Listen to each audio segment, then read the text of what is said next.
Okay, apologies for that. The stream crashed. We had some internet difficulties. My internet decided to completely cut out, which is absolutely frustrating. We were discussing Atalanta and their community connections with their fan base in the city of Bergamo in Italy, and how you wouldn't see many clubs, even those well-run clubs in England, such as Leicester and Southampton and Brighton, do that. Um, I think Exeter City is the closest you get to what Atalanta has achieved, and I think to a certain extent Leicester.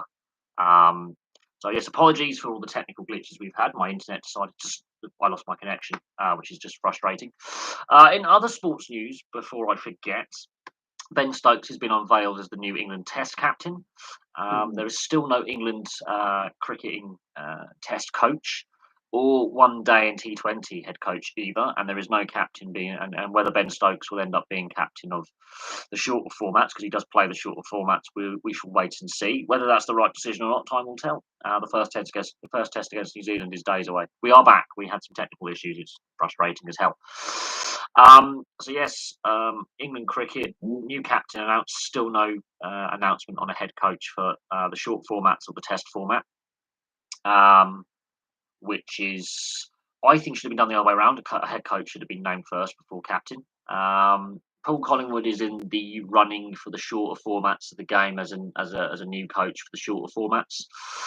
On the Test side of things, they're looking at, again, another overseas coach, and I don't see that being necessarily the solution. Um, so on the cricket side of things, that gets interesting. Obviously, earlier this week there was mention about the NRL taking the grand final out of Sydney on the road around Australia and possibly overseas. Who would win, Liverpool or England, on a one-off game? I think style of play. If England were a club side, um, I think on style of play Liverpool actually win. If it were, but uh, not every Liverpool player is an international, so Um, we've seen this debate before. Should international sides play against club sides in uh, the quality that Liverpool have available? They are a higher quality side than what England put out week in week out. If that was the case, but the difference between international sport and team sport, and you're at your domestic league, is every team's got a different style of play.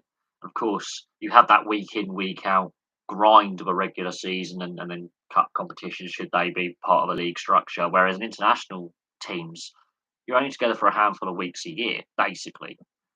In a non tournament year, you're only together for what, about a month altogether. And then in a tournament year, you might, if you make the final of World Cup or Euros, maybe 8 weeks that the coaching setup will be with the players. Whereas with club level, it's 9 months, 9 to 10 months, because you've got pre-season and then you know pre-season training. So there's your difference: is how a club side is prepared differently for games over an international side. The time spent. So that's a very interesting question. If like the England, if the international teams were together for a full footballing calendar year, which is 9 to 10 months, how would that impact on the final performance? Um, right now, I would say if you were to take the Liverpool players out of the England side and then and just keep them with Liverpool, Liverpool win. The problem with having a Liverpool versus England is there's England internationals in the Liverpool side, so that is a tricky question. I'm going to use an example. I think Liverpool would beat England, but I think Italy would beat Juve. I think Spain will probably beat Spain. Yeah, it is down to manager and style. If we are taking, well, Juve aren't the team they were, so Italy would beat Juve because they've got players from about 12 clubs in their squad system. But Italy haven't made the World Cup, so there's a question mark over the changing of a guard. And I think the Euros was the changing of the guard. Some of the older players, that was their final, goodbye from the international. And I think the club game, I think Chiellini and Bonucci, that was them saying we're on the way out now. Um, in regards to what I was getting at, what was I getting? Yes, so the NRL. Now we've seen this with the North American major leagues taking games overseas, regular season games. Now the NRL, there's been a debate about taking it on the road, the grand final, outside of Sydney and taking it on the road around Australia and possibly even the US. And there's also been the debate about playing regular season games in the US to grow the game globally. Um, that's an interesting one. And also, Dan, as you are obviously, will Klopp go if he wins the quadruple going out? I don't see Klopp wanting to leave. I can't see Liverpool wanting a change of direction from the Fenway Sports Group, and I can't see Klopp saying, wanting to depart his role. I think he wants to be like a Wenger or a Ferguson and be there for a very, very long time, which is very rare. And the same with Guardiola. I mean, he's made references that he wants to win the Champions League, otherwise, he won't renew his contract. If Man City come away trophyless this season, suddenly the pressure's on Guardiola. I think with Klopp and Liverpool, they just want to be competitive every season. They want to be at the top every season. They want to be competing for trophies every season, not necessarily winning everything every season, because I think their ownership are realistic, whereas some ownerships aren't realistic. They expect success every season, which has led to a lot of the problems that European football has. But this is a question for Dan, actually. This is a question for Dan. As a North American sports fan, how did you feel? Dan, this is a question for you. As a North American sports fan, how did you feel when Major League Baseball took games to London in 2019? How do you feel about the NFL taking games to London every season? How do you feel about the NBA and the NHL taking games to Europe every season? How do you feel about your domestic leagues taking regular season games overseas? Because the NFL also goes to Mexico, Major League Baseball's gone to Japan and Latin America and the Philippines. How does a North American fan feel about their domestic sports being taken overseas for regular season games? Because we've had this argument in European football when Barcelona and Girona wanted to take a regular season game to the US, and the players threatened to go on strike. The fans were less than impressed, and the domestic FA was less than impressed with La Liga's commercial decision. How does a North American fan feel about Major League Baseball and the other major leagues taking regular season games to Europe and other locations around the world? Didn't Bayern win a quadruple in Barcelona? They only play for 2 domestic trophies in Germany. I think you'll find they only play for 2 domestic trophies in Germany, so they can win a treble. Barcelona, I don't think it's been done in English, but whether it's been done by another club winning a quadruple, I don't know, and that's something I'll have to look at. But I think you've been pretty indifferent about it. I think it's cool, but I feel like it doesn't affect me that much. Would probably feel different if I lived close to a team or had season tickets. That is interesting, because the NRL, which is the Australian Rugby League, the National League of National Rugby League in Australia, are discussing the possibility of taking, and has been discussed, and it's going, in discussion forums, be it in the media and in their league head office, about taking regular season games to the US, and also possibly taking a grand final to the US. So you feel indifferent about it. That is interesting. But you would say you'd probably feel different if I lived close to a team or had season tickets. So you're saying that the teams you follow haven't really. It's because of where you live, Albany, New York. So you don't really feel that closer connection with, let's say, the Yankees going over to London. That is an interesting one. I find that interesting because the reaction European fans had about La Liga wanting to take regular season games going, I think. So you feel indifferent about the situation. That is an interesting one. That is very, very interesting. I am taking that on board, because the idea that in Australia, and I've got a lot of Australian subscribers, should the NRL take games, I will be doing a video on this, should the NRL take regular season games to the US, has been a discussion point. And now we know that reports have been leaked to the media from NRL head office that they are considering taking the grand final out of Sydney, where it's been played every year apart from last year because of COVID, and taking it on the road around the other Australian cities like Adelaide, Perth, Melbourne, Brisbane again, maybe another, and possibly the fact that it may go to the US. Now we know the Super Bowl is on a rotation basis. I mean, obviously, the Stanley Cup is between the two teams that make that point, and they play a set up to a seven-game series where they alternate the cities they play in. Same with the NBA and the World Series; it alternates between the teams. But the Super Bowl is the argument that the Super Bowl is not played in let's say Washington DC or in LA or in New York. It's taken on the road. There's a bidding system or an award system where every 3 years out, we know the next three Super Bowl locations, and that's always been the case that it's taken on the road. There's been a debate about taking international England home games on the road around England again. It's interesting to get an American fans' perspective um, on the North American leagues coming over and playing regular season games overseas. It is a very interesting thing. The NHL, Ottawa, Major League Baseball, Red Sox, Giants in the NFL, Raptors in the NBA, Toronto FC for soccer. I don't want to say my European team because I'll catch crap. It's okay. We have some very interesting fan bases on here from a variety of teams and a variety of sports, and some of them will surprise you. I've got Swindon Town fans who follow the channel. I've got Celtic and Rangers fans who are friends. So there you go.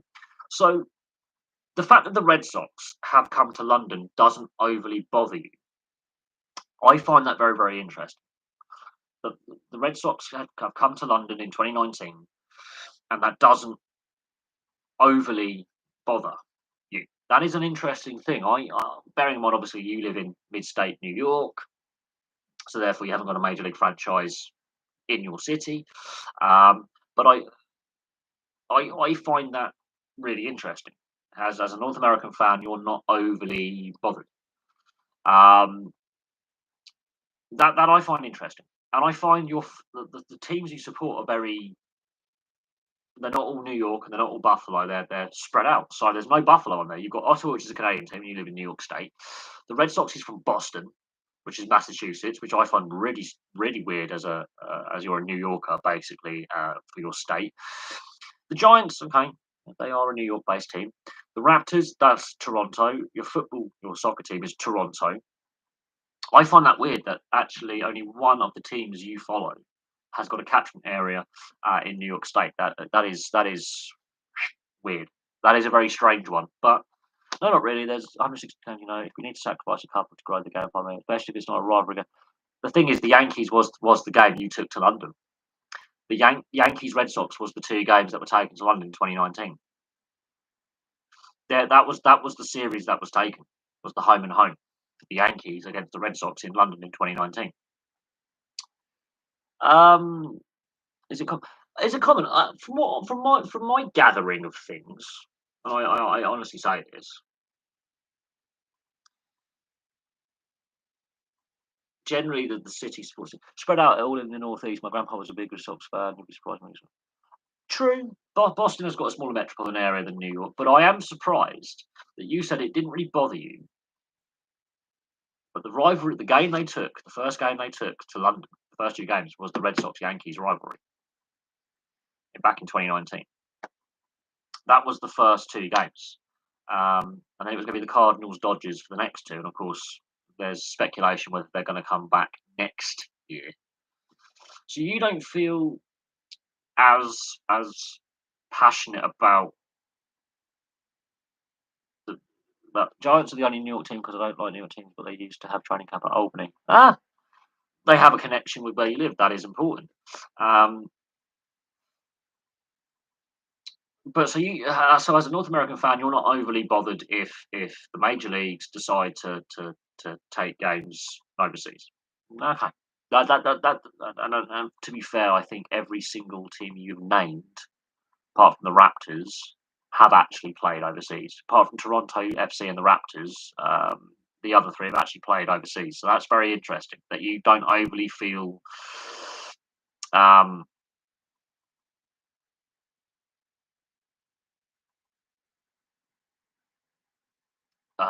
bothered and angered by it.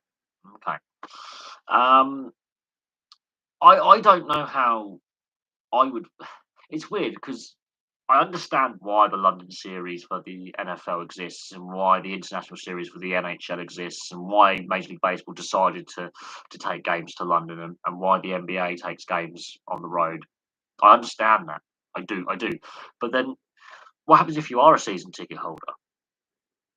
Because all these leagues have to go through a CBA. They have to go through the owners as well. The teams have to vote on it. The players have to vote on it.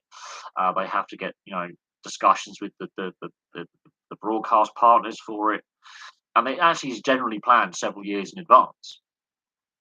Um, so with every collective bargaining agreement, they'll say, "Look, we're going to be planning, say, X amount of games." I follow the Bears in the NFL, but that's it. It's difficult to follow another team from another city if I started watching other major league. Chicago, you've got the Blackhawks, you've got the Chicago Bulls, you've got the Chicago Cubs. So there are other major league teams based out of Chicago. So if you want to follow the Chicago Bears, there is that idea. I support Liverpool. I also like Juve, but I would want Liverpool to beat Juventus in the final. That's an interesting one. That's very interesting. I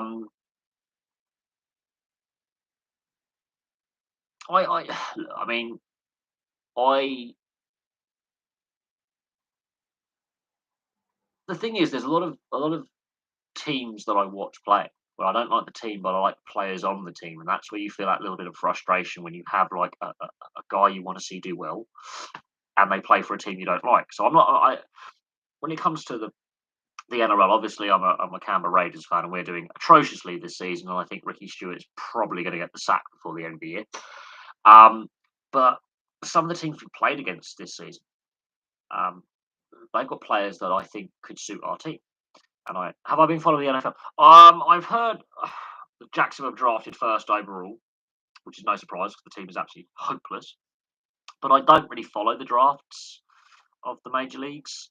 I think there's a lot of pressure being put upon these young players if they're drafted in the first round and they're a high draft pick to do very, very well out the gate. And I think that's just a lot of expectation for some very, very young men to fulfill. I haven't been following it again. Yeah, well, to be fair, they both play in the same division, which is really weird. They didn't always, but there's reasons for that. Let me just check something. Thanks for asking the question. I was fun happy the day. Well, it's interesting because I wanted to get a North American fan's perspective because I'm going to be doing a video on the NRL taking the possibility of taking games overseas, and obviously the North American leagues have been doing it for years and years and years, and it's just interesting to get what a North American fan feels. Now, not every North American fan is gonna feel the same way as you, so that has to be, remembered. That not every North American fan is in favour of taking the games overseas. Um, what was the last time there was a British player in the American drafts? Liam Kirk in 2018 in the NHL. 2018. I always watch Juve and Juventus, and Juventus used to be a fantastic team to watch as well. I have a Juve shirt. I've got a few Juve. I had a few Juve shirts at one point, and I think I had an Udinese shirt as well. But um, I think there's been some other British players that have played in the NBA and the NFL as well. But the last player drafted that was British born and bred was Liam Kirk in 2018, the NHL draft. Which is one of the deeper drafts in pro sports in North America. Um, but no, Dan, I thought I'd ask you the question because it's interesting to get the feedback from a fan who the leagues you follow um, have taken games overseas. Now you say you're not a season ticket holder, and you don't live close to the teams you follow. So it's very hard for you to go, right, I'm going to see the Giants play this weekend, or I'm going to get Giants tickets. I'm going to travel down to the New York metropolitan area and catch a Giants game, for example, or a Giants Mets game. There you go. Possibly one of the worst matchups in the NFL because the Mets terrible. But or you go across the border and you'll watch the Raptors play, or you'll go to Boston to watch the Red Sox play. But you'll happily sit on TV and you'll happily support the leagues grow the product. That is an interesting feeling. Now, if a European team was to do that, there would be, and they did try with Barcelona and Girona in La Liga. The backlash from the playing group, let alone the fans, was almost unheard of. Um, I think the Eagles player was part of the NFL overseas player. You have got Christian Way with the Buffalo Bills, the international player program, player pathway program is what it's called. But he hasn't been drafted. He's an undrafted player. Will they introduce Euro teams in the major leagues? I don't think so. Right. The big one is, will London have an NFL team? Basically, that's the big. I mean, the NHL at one point was considering having a European division of 8 to 10 teams at one point, which at the time would have made the NHL a 40-team league. That's been very quickly shelved. But the NFL did have strongly hinted, and they have, and documents have been, obtained by the media that basically say they wanted an NFL team a decade ago, and the idea of having a London franchise hasn't gone away. And the Jaguars have only signed the contract to play in London till 2025, so they've only got 3 more seasons of playing crap in London on their contract. Is that a sign that Sahid Khan may be wanting to sell Fulham at some point with the Fulham ownership? Are they considering that they've had enough of owning Fulham and not winning anything and badly running that team for a long time? Because they are a yo-yo club. And so the Jags have signed their extension until 2025.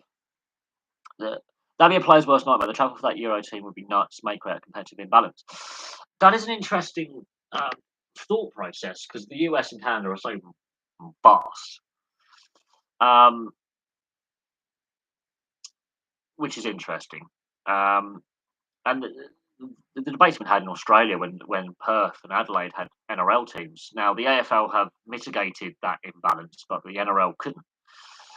And you look at the size of Australia, generally look at the size of Australia, and Western Australia is bigger than Alaska. Like, just putting it out there. Western Australia is the second biggest national subdivision in the world after one of the Siberian republics in Russia. So that just gives you an idea of how vast Australia is. Alaska fits inside Australia multiple times over. So does Texas. Texas and Alaska, I think, are the same size as Western Australia. That just puts into perspective how big Western Australia and the whole continent actually is as a country.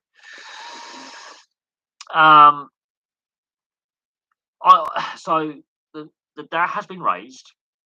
There's also, bearing in mind that the salaries are paid in dollars, and this is where the NHL and to a certain extent the MLS have a competitive imbalance. Is there's a significant proportion of teams in both those leagues that are Canadian, and the salaries are paid in US, not Canadian dollars. Now, the exchange rate at the moment favours the US over the Canadian dollar.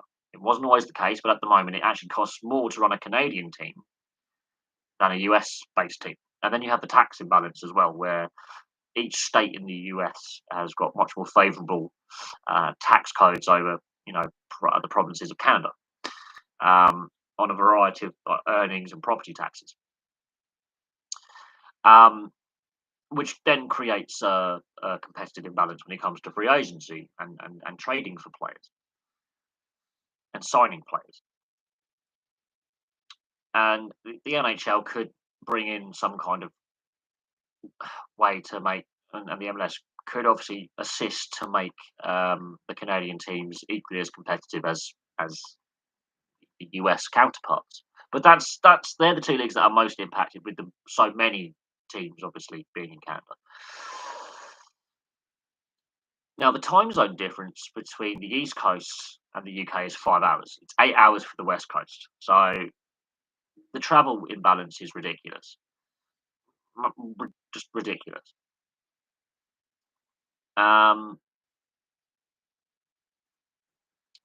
Unless they put a division for teams in several different cities, I don't think it will happen.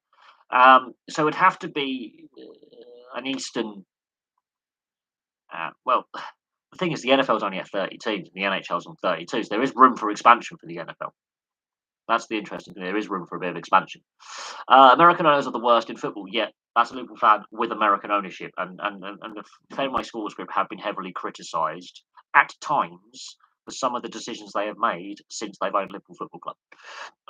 It has economic issues is why the Expos left Montreal and while the Senators were talking about moving. There are issues and the Expos, well, they're the Jets moving and the Quebec Nordiques, the original Jets that is, which went to Arizona in the mid-90s, the recession really hit Canada badly and the reduction in military public spending hit Canada quite badly and the dollar just Canadian dollar went a bit. It is in the toilet right now. But it wasn't always the case. 20 years ago, it was actually a stronger currency than the US dollar for a variety of reasons, and it was actually an idea to go to Canada to invest. Um, the Glazers and Kroenke all rubbish. FSG only bought these players because of Klopp and the fans. The Fenway Sports Group have faced a lot of discontent from the Liverpool fan base over many years. There's been protests about the price of away tickets. There's been protests in regards to the furlough scheme that they were trying to take advantage of, even though they're exceptionally wealthy owners. There's been criticism of the European Super League and the restructuring, the plans to restructure the Premier League, which again, Man United and Liverpool leading the way there, American ownership. Look what's happened to Burnley. Yes, they have got out the bottom three now, and they've had a bit of a turnaround in form. But again, their ownership, I think it's AOX or whatever it's called as an ownership group, similar takeover to Manchester United in the fact it was a leveraged takeover, US ownership. Barnsley, I think, got US ownership. So have Swansea. There's a lot of clubs with American money in them, and I'll have to do a list of the amount of English football clubs that are EFL and Premier League clubs owned by American owners. But there's a lot of American money in football. And the Canadian economy is pretty solid. It's the dollar, and financial markets can fluctuate for a variety of reasons. Um, and exchange rates fluctuate all the time. For FSG are the least disliked of the. They are the least disliked. I could mention more. There's a lot more American money in English football. Why don't the Red Sox fans complain about FSG as much as Liverpool fans? That is interesting. Partly, I think because they're they brought success back to Fenway Park. They hadn't been there for over what century. And it's been consistent success since their first World Series under their ownership. They've been consistently competitive. Whether Red Sox fans as a whole are happy with the Fenway Sports Group, I couldn't tell you that. But I do think the lockout we've just seen with Major League Baseball, I think, is going to go some way to affecting. You'll be surprised at how North American sports fans will turn on owners very, very quickly. If it won't for the fans of Klopp, you'll probably be like, how Man United are nowhere near a title, fighting for fourth every year, coming sixth. That's interesting. The thing is, one thing I will give Fenway Sports Group credit for is they did back Klopp, whereas other clubs like Chelsea, for example, would have sacked him when he was building his philosophy and building the club to where they are now. They were very, very patient in A, they went when they went to appoint him, and B, when he obviously did his exit interview when he interviewed rather well and said, "This it's going to take this long, minimum. We can get there, but you have to let us go through the process." Um, the thing is, so many clubs are badly run though. It's not as if um, so many clubs are badly run, and reports, you know, government reports have looked in the governance of the sport and foreign ownership. Well, yeah, it could be worse. Dan Snyder. Oh, yeah, the Washington football team, the former Redskins. Oh God. Um, or Pocklington, the former Oilers owner. He was a bit of a crook. With the Edmonton Oilers. You could have the Aquilinis. Um, yeah, there are some bad owners out there in North American sports. Some very, very bad owners. But they get their asses covered because of revenue sharing. You can get away with being a bad owner in a North American pro sports because a lot of the leagues have a revenue sharing agreement. Um, the situation, though, I don't know why Red Sox fans don't have as many issues with the Fenway Sports Group ownership group with the Red Sox compared to Liverpool fans.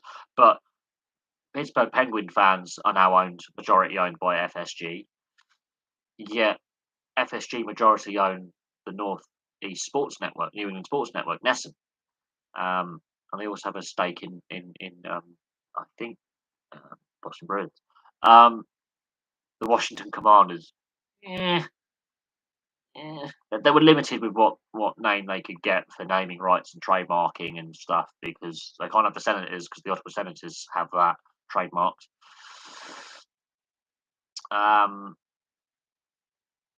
Chelsea still don't have new owners. The LA Dodgers owner is the preferred bidder. I think at this point they're the ones that are favourites to take over the club.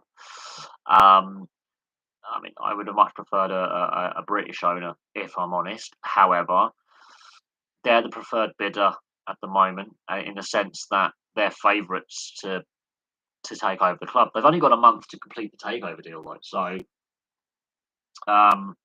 that's the concerning thing: is Chelsea's special operating license runs out on the 31st of May. So that is literally a month from today, because today's the last day of April. Tomorrow is the 1st of May. So they've only got 31 days to complete this. Get all the legal paperwork in place, proof of funds, a range of things. Now, there's been a lot of reports coming out of they need to get extra funds on the table, this and that. There is, in my opinion, a bit of lack of transparency, quite frankly. But the situation was Roman Abramovich had been talking about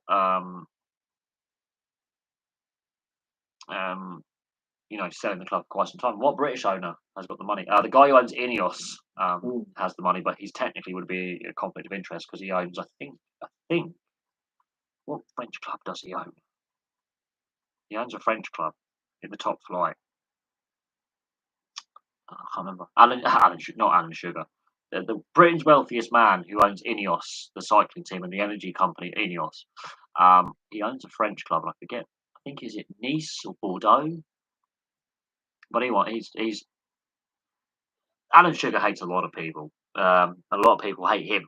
So the feeling's mutual. The thing is, the greed of the sport and the fact that it is where the situation has got to this point. Now, even before the sanctions against Russian businesses and business owners and individuals, Abramovich was discussing about selling the club anyway, and had been for several years. He'd been on the record stating that if the right deal came along, he would sell the club.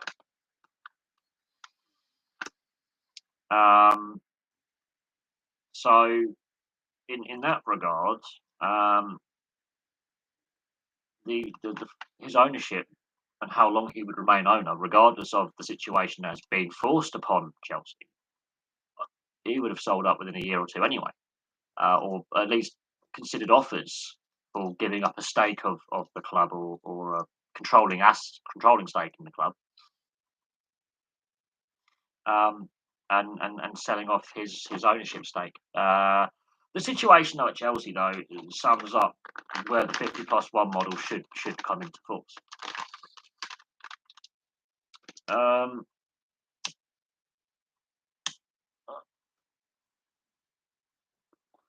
I honestly think Man City and Newcastle will face the same issues down the line with their current ownership as well. Although Newcastle's different to Man City because there are minority stakes held by British individuals, with Amanda Staveley and the Reuben brothers have, I think, about 30% stake in that club. So it's not all Saudi money, which a lot of people forget about. There is other people who have minority stakes, and then the Saudi owners could actually sell stakes in the club to fans or other investors at some point. So the Newcastle ownership isn't solely the public investments on Saudi Arabia; they're just the majority owner. Whereas Chelsea was solely owned by Abramovich. But whatever happens, huge questions have now been properly raised, and I do think that the discussion isn't going to go away. The issue isn't going to go away now about club ownership and who owns what and how much money is in anything. Would you consider Penrith Canberra as a rivalry? Two grand finals 30 years ago and a few mockings. Um, the players don't like each other. The fans don't like each other, regardless of the imbalance right now between top and bottom and where the teams are at.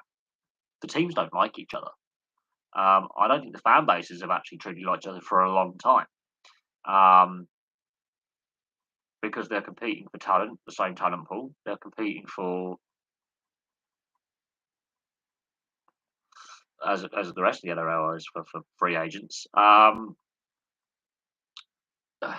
I don't know.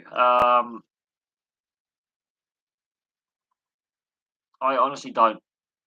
I don't know. The thing is, the fan bases don't like each other and haven't done for 30, 40 years. 30 years. No, 40 years because Canberra came in '82. The fan bases don't have never liked each other. The teams don't. The players look at the last couple. The players don't like each other. And that's borne out on the field. The players don't like each other. The fans don't like each other. There is a history between the teams going back 40 years when Canberra entered the league. Um, they play grand finals against each other. They play games that matter and don't matter, regardless of where they are in the table. Teams don't like each other at all. Um,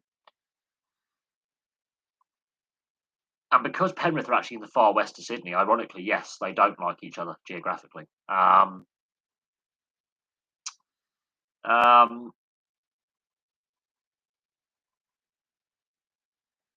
Newcastle. I think it depends on what they do in the summer, recruitment wise and squad wise. Although the squad has improved, as in the playing performances have improved under Eddie Howe with the players he's got. So I don't think they need to make too many big signings. They need a couple of depth signings and a few big name players to go there. But they've been very good in their recruitment with the players they have brought in. The few players they have brought in have had a positive impact. And the players that were already there have had a positive impact with Eddie Howe. It doesn't need a load of signings by Newcastle. It's just key signings by Newcastle. They don't actually spend a stupid amount of money to suddenly become a very good side. Whether they make top four next season is another thing, but a lot does hinge on what happens at Chelsea. But look how long it took Man City to win their first trophy under the current ownership, and how many missteps they had and mistakes they made in the first 4 or 5 years of that ownership. That 8-0 defeat by Middlesbrough is the low point for them. And Guardiola's first season, they were eighth. So Man City haven't had constant success since they were purchased by Sheikh Mansour. They've had a lot of missteps and poor decisions along the way. And it might take a few years. It might next season. It could be that season that it clicks and they make the top four, like they did in the '90s. They were a very good team in the '90s, actually. Very competitive team, very good team in the '90s.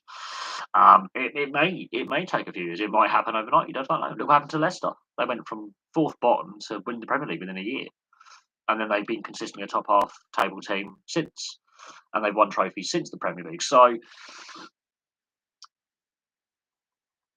we'll see what Eddie Howe does. If Eddie Howe has a good cup run, wins some silverware like a League Cup or an FA Cup, those questions disappear. And he has coached in the Premier League, and he's a very stabilising factor because he's only coached at 3 clubs. It's not as if he bounces around clubs all the time. People were mocking that appointment, but he's got money to spend. And he's got backing of the owners. Bournemouth, they didn't recover from the COVID. Basically, COVID. Same with Burnley. Burnley this season have now started, but they had a slow start.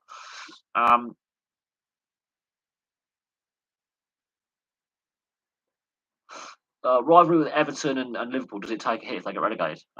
Yes, massively. Massively. It doesn't matter where Liverpool are in the league, apart from Man United, their biggest 2 games of the season in the league is against Everton.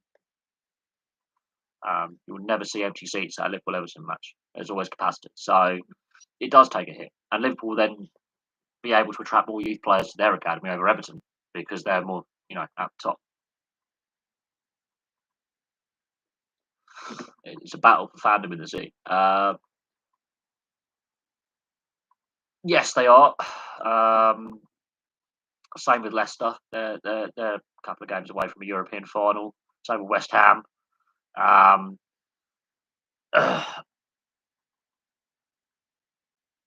um, it does. Everton are the city rivals. They're the rivals for fan base. They're the rivals for youth players. They're the rivals for sponsors. They're the rivals for a lot of things locally. Everton will just be mocked by Liverpool for years. Doesn't matter how good or bad Liverpool does. The situation at Everton has been a long time coming. Long time coming. This hasn't happened overnight. This under David Moyes, they became a very good side again, and some seasons they were better than Liverpool in the league under David Moyes. The situation, however, much like Man United, has been chronic off-field mismanagement, and it's a lot of people on the online are mocking Lampard for being a manager and the form under Lampard and the situation, but he's inherited a mess that Rafa Benitez inherited. I think Ancelotti was quite good at a job Ancelotti did in his one season there.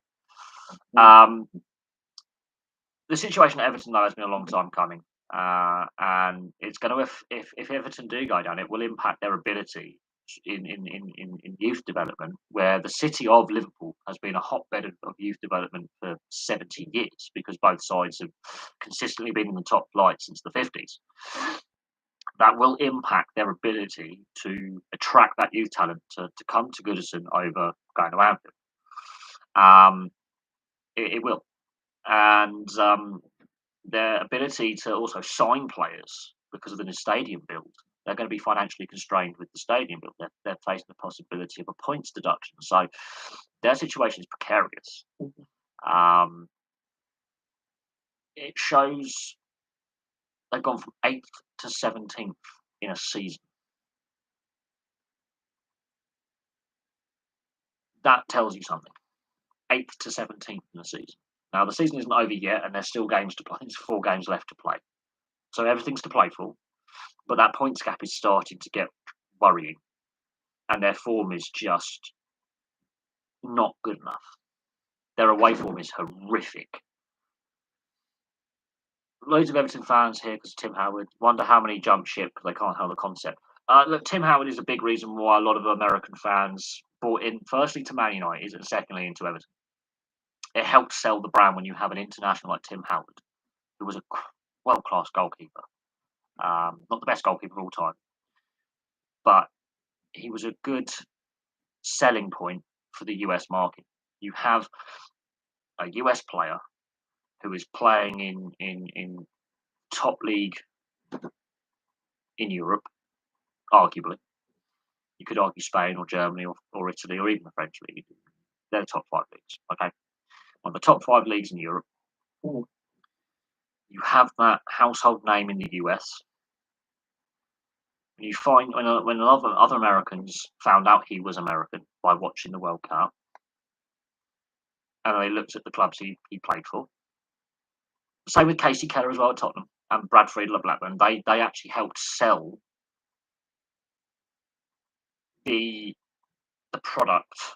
I know they're goalkeepers and they're not a Brian McBride or a Clint Dempsey, but they did help sell the game to American fans. And Tim Howard, definitely helped sell the Everton product to American fans. And he now works for NBC, the NBC SN, as an analyst, and he's been highly critical of his former teams. He's been highly critical of Man United. He's been highly critical of Everton and the way they've had their struggles in the last few years. And he's been since he's retired, he's been highly critical of his 2 former English clubs, and rightly so. He's been very highly critical of how they've dealt with things. Highly critical.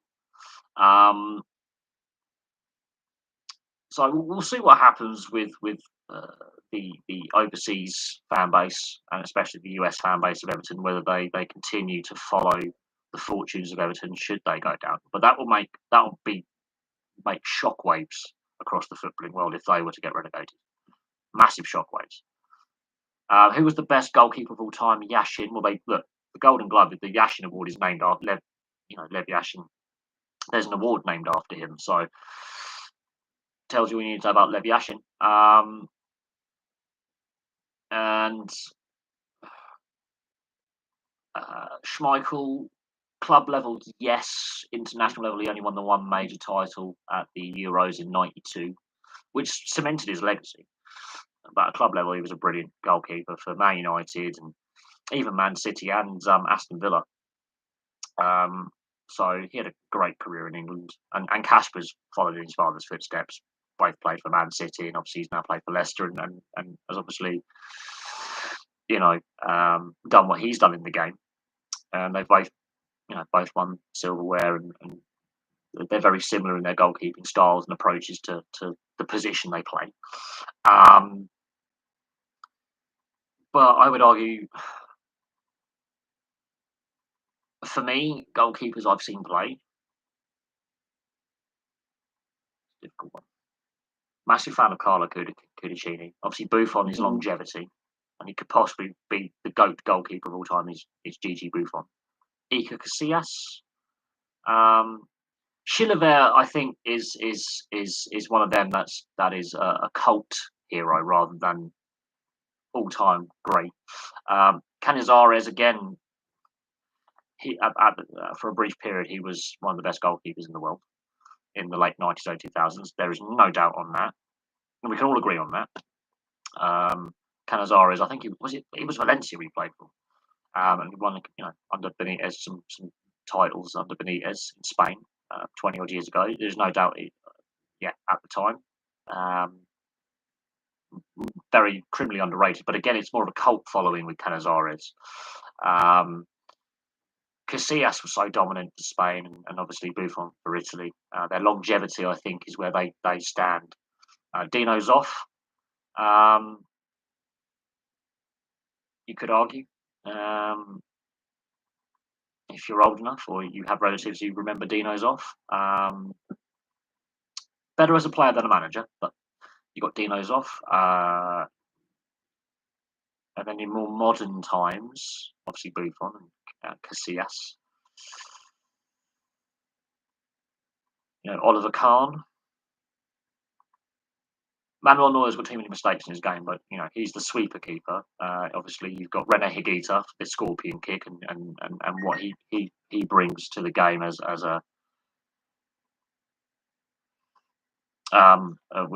he's a cult hero. You obviously had Taffarel for Brazil. I think I did my all-time 11, and Taffarel would be my goalkeeper over Fabian Barthez. Taffarel for Brazil in the '90s and the early 2000s. For me, there were some hilarious Brazilian goalkeepers who could be brilliant one day and then crap the next. I liked Julio Cesar as a goalkeeper for Inter and QPR. I did like Julio Cesar and for Brazil. He was a very, very competent goalkeeper, very solid goalkeeper. Not flashy, but very, very good. But goalkeepers: Yashin, Casillas, Zoff, Banks, Buffon. Again, look at them. The only player who's only recently retired, and that's for health issues, is Iker Casillas, because he had heart problems. All the others, and Buffon. Okay, it's last season. Buffon and Casillas are the only ones that have played in our lifetimes. Of course, you've got Shilton in there as well. But it is a hard one. I don't think keepers today compare to them. I think the bar has been set so high by Casillas and Buffon in regards to their longevity, and Dino Zoff as well, by their longevity in the game. Dino Zoff was so dominant at club and country that his understudy only played, I think, 13 times for Juventus in the '70s and '80s. His understudy only played, especially I think between '67 and '80, his understudies played about 14 games in total or something.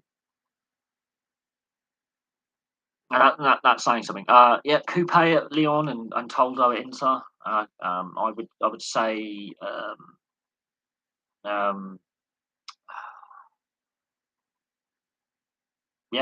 Toldo. Toldo really, really, and De Sanctis as well at Udinese.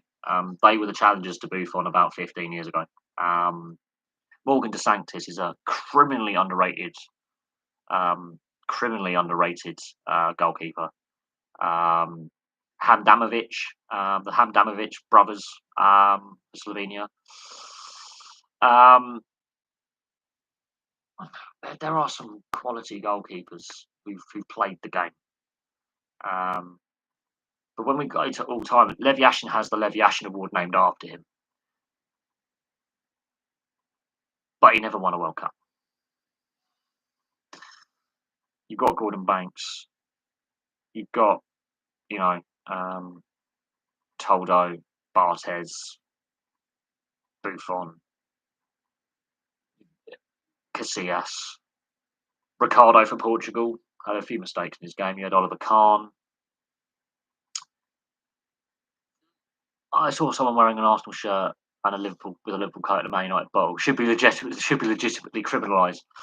Look, I collect sports merchandise. I honestly do, but I would never wear my Blackburn shirt with a Man United hoodie, for example, or Liverpool tracksuit. Because while I have Liverpool jerseys and I've had Blackburn jerseys and I've had, you know, international tops, and I've got rugby tops and ice hockey tops and NFL. Yes, Marcos, but he was only in the number one for a very short period. Was Marcos very short period? He followed in the footsteps of Taffarel, and that is so hard to do, so hard to do when you've got such a dominant goalkeeper in Taffarel, and you have to follow in his footsteps. It's like David Seaman. He was challenged by Nigel Martin and Tim Flowers, and then Paul Robinson comes along. And since Paul Robinson, to a certain David James in that period, England really haven't had a what I call a Joe Hart. I think for a couple of seasons was the best goalkeeper in Europe,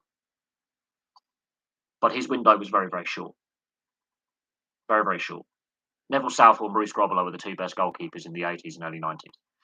David Seaman was the undisputed England number one after Shilton. The problem was Nigel Martin and Tim Flowers were damn good too. And you had three good goalkeepers, and two of them didn't have as many appearances for England because of David Seaman. The issue is when David Seaman had a bad game, England managers didn't call upon Nigel Martin enough and Tim Flowers enough, and they have criminally got so few caps to their name. Yet they were equally as competent, if not better, than David Seaman. But David Seaman had that consistency, whereas Flowers and Nigel Martin didn't. And I can say that as a Blackburn fan, and Tim Flowers is a legend for playing for Forest and Blackburn, absolute legend in the game. Nigel Martin for Leeds and Crystal Palace, legends in the game.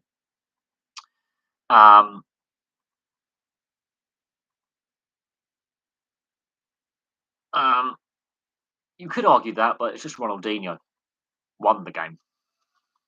Yes, you could argue Seaman slightly off his line, his positioning. That had happened before. This is the thing with David Seaman. That had happened in a league game. And I think it also happened in a Champions League game where he'd been caught out like that for Arsenal. It had happened where he had been caught out in that positional sense from that kind. And that's where Ronaldinho has done his homework. That's where the player has done his homework on his opposition player to figure out a weakness. And that weakness had been noticed. I think that season it had happened. David Seaman had that issue in his game where he could be caught off his line a little bit positionally. Not often, but it had happened, I think, in the Champions League or in a league game. It happened twice that season before. He had got that little weakness in his game where his positioning would be slightly too far forward.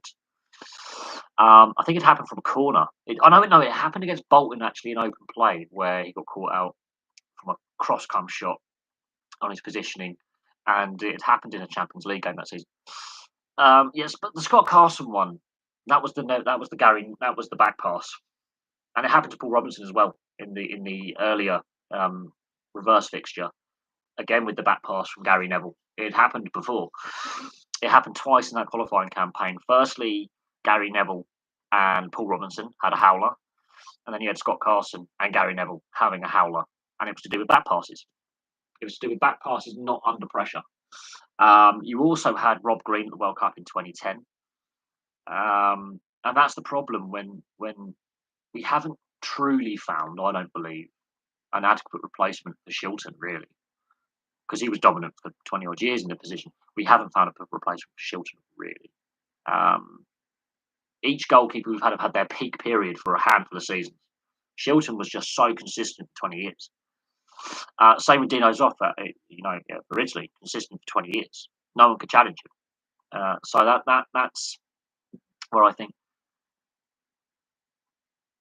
Um, True. I think Ben Foster was underutilised and not fairly treated by England and Fraser Forster. I think right now I would have Fraser Forster on form over Jordan Pickford. As most of you are England national fans, would you rather Euro or make the Rocket final and lose? Um, I just want to see success, frankly, and we've made steps. And people, and obviously, there's a handful of subscribers that don't like Gareth Southgate's style. I'm not a fan of the style of football we play. However, it's getting results, and it's a results game. So whether we win the Euros or the World Cup, it's irrelevant to me. Winning that international tournament will then build that further success. Unfortunately, we're living in 1966. A lot of England fans are living on a glory that most of them aren't even alive to see. Paglusia, good goalie, good goalkeeper, very good goalkeeper. Um, Again, underrated. I felt very underrated. But there's been so many that I've seen play who, in my opinion, are underrated. Um, so many goalkeepers, um, and every single one of them has a mistake in their game. That howler. Who's the most fun national team to watch right now? That's a difficult one. That is a very difficult one because qualifiers are a different pressure than tournament play. So until we see the World Cup and the opening group games and how teams set up and tactics they employ, um, it's going to be very, very difficult to really say who's the most. Italy in the Euros last year was really fantastic to watch. When they get to tournaments, they're dangerous. Of course, they didn't qualify for the World Cup, so we're not going to see how Italy play. I like Hungary's energy that they put into their style. Not the most skillful, but they have a high energy defence and press, and they can play on the counter attack. It's a difficult one. I don't think there's an out and out national team that's the most fun to watch, because there's no perfect way to play the game. Every formation is the best way to play the game, apparently. I know what formations I prefer to see. Um, France were terrible last year in the Euros, though. They were absolutely terrible. They might have had the right formation, but they didn't play very well. I love watching Spain. Uh, Spain play without a centre forward, yet they've got centre forwards in the squad. They don't have a plan B, so when it doesn't go well, they're terrible. Their game against Slovakia, though, that was the best Spain performance I've seen in a long time. But other than that, they've been poor for a while. Um, the tactics they use don't work anymore. That false playing without a centre forward when you've actually got centre forwards in the strikers in the squad infuriates me when you don't utilise those players' strengths. Um, um,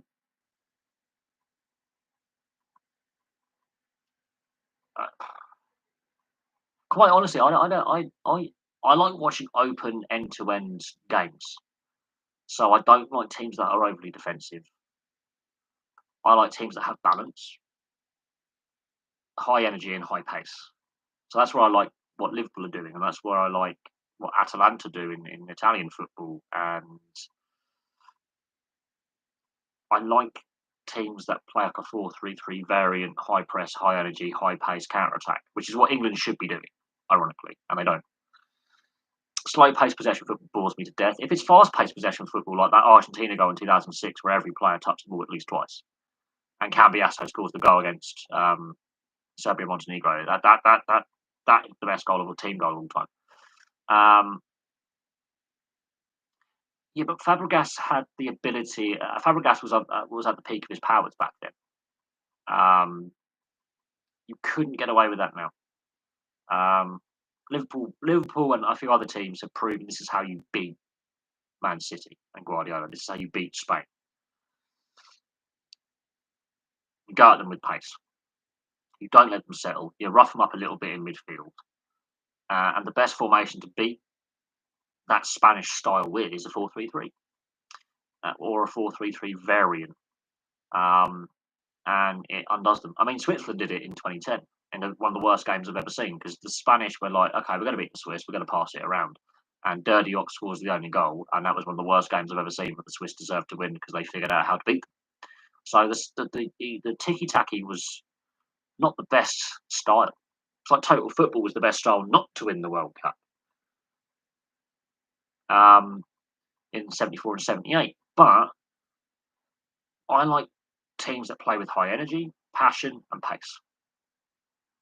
And that's something that Spanish teams don't necessarily play with. It doesn't matter if they're not the most skillful, as long as the energy and passion and pace is there with what they're doing, and they go at it in that style. Now, yeah, Spain are too perfectionist, and that's what I think has undone Arsenal under Wenger towards the end. Was they were trying to pass it into the back of the net.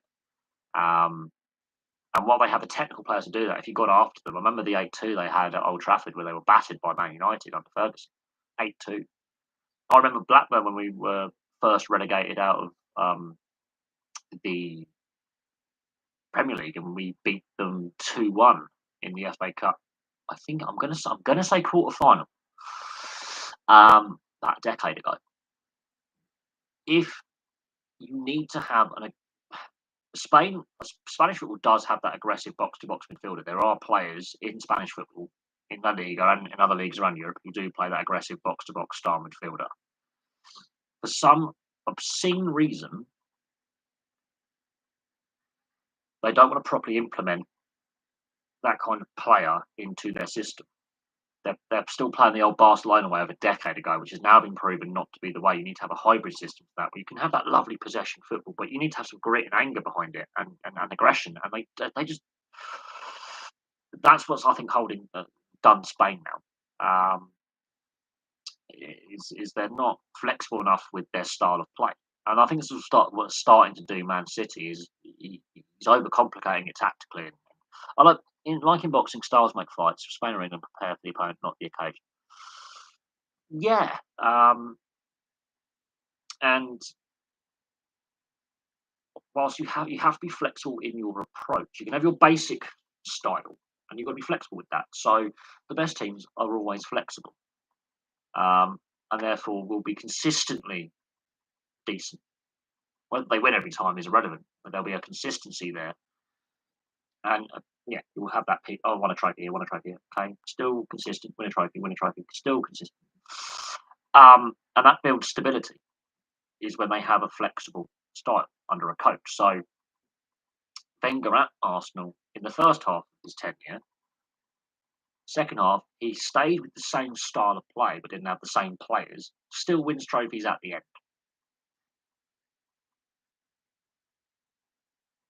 But there was that long period of where they were good, but they weren't great. Partly because of the tools available to implement what Wenger wanted. But no, the best teams are generally the ones that are most adaptable to situations and the most adaptable to formation changes or style changes. That's why Italy was so good last year, as they had the pieces in play to be adaptable and move things around. Why France was so good in the World Cup and the Euros before was they were pretty plain with their. They had the superstars, but they actually had a very adaptable system where it was like it's a team dynamic. We all have to buy it, and that may mean like some of your better players have to play a little bit within themselves and play within the system. But they had a very adaptable where they could just move a player just slightly positionally, and suddenly the style of play changes.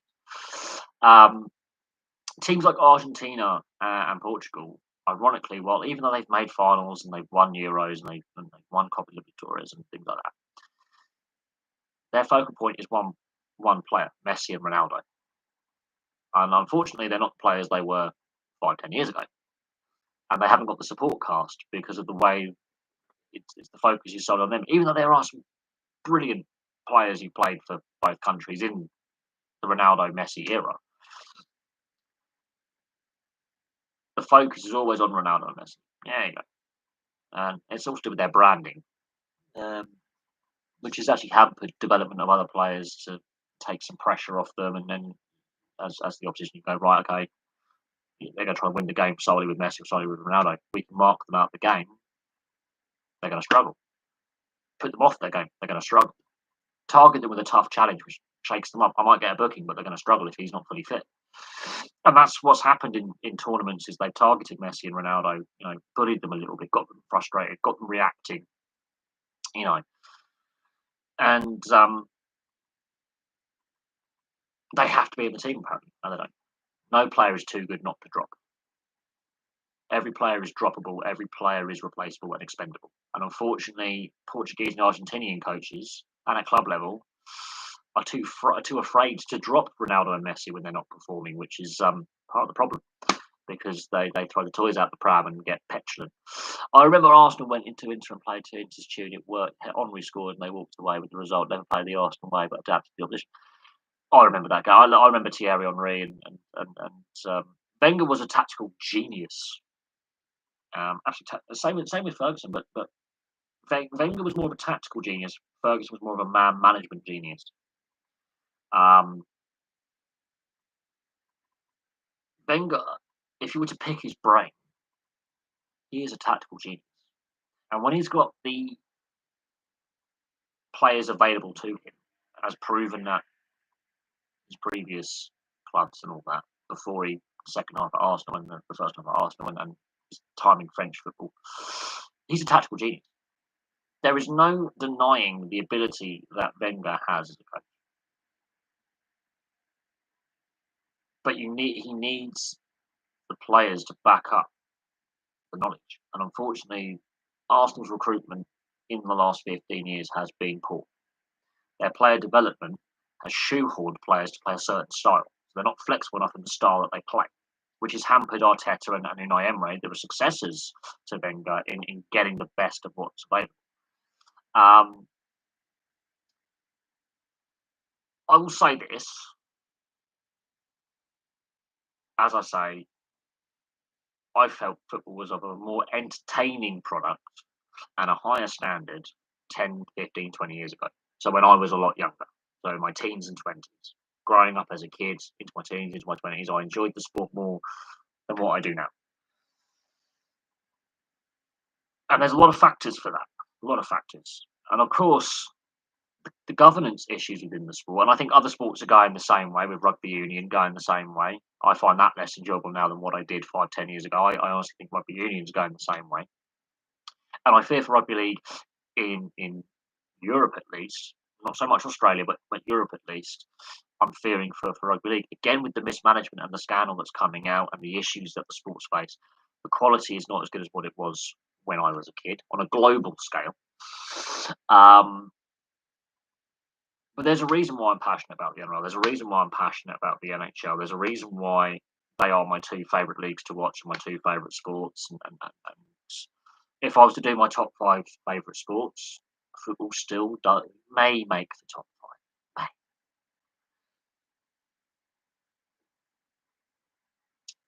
But there are, I think, my favourite sports is shrinking.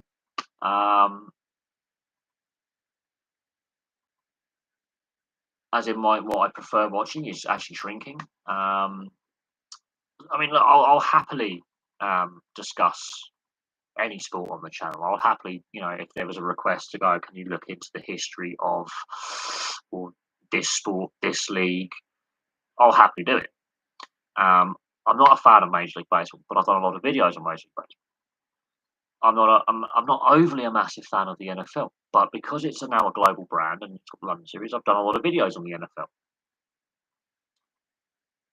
NFL. Cricket. I mean, with me, I've got a lot of work colleagues who are a lot of work colleagues in my industry that I've worked with over the years actually like fishing.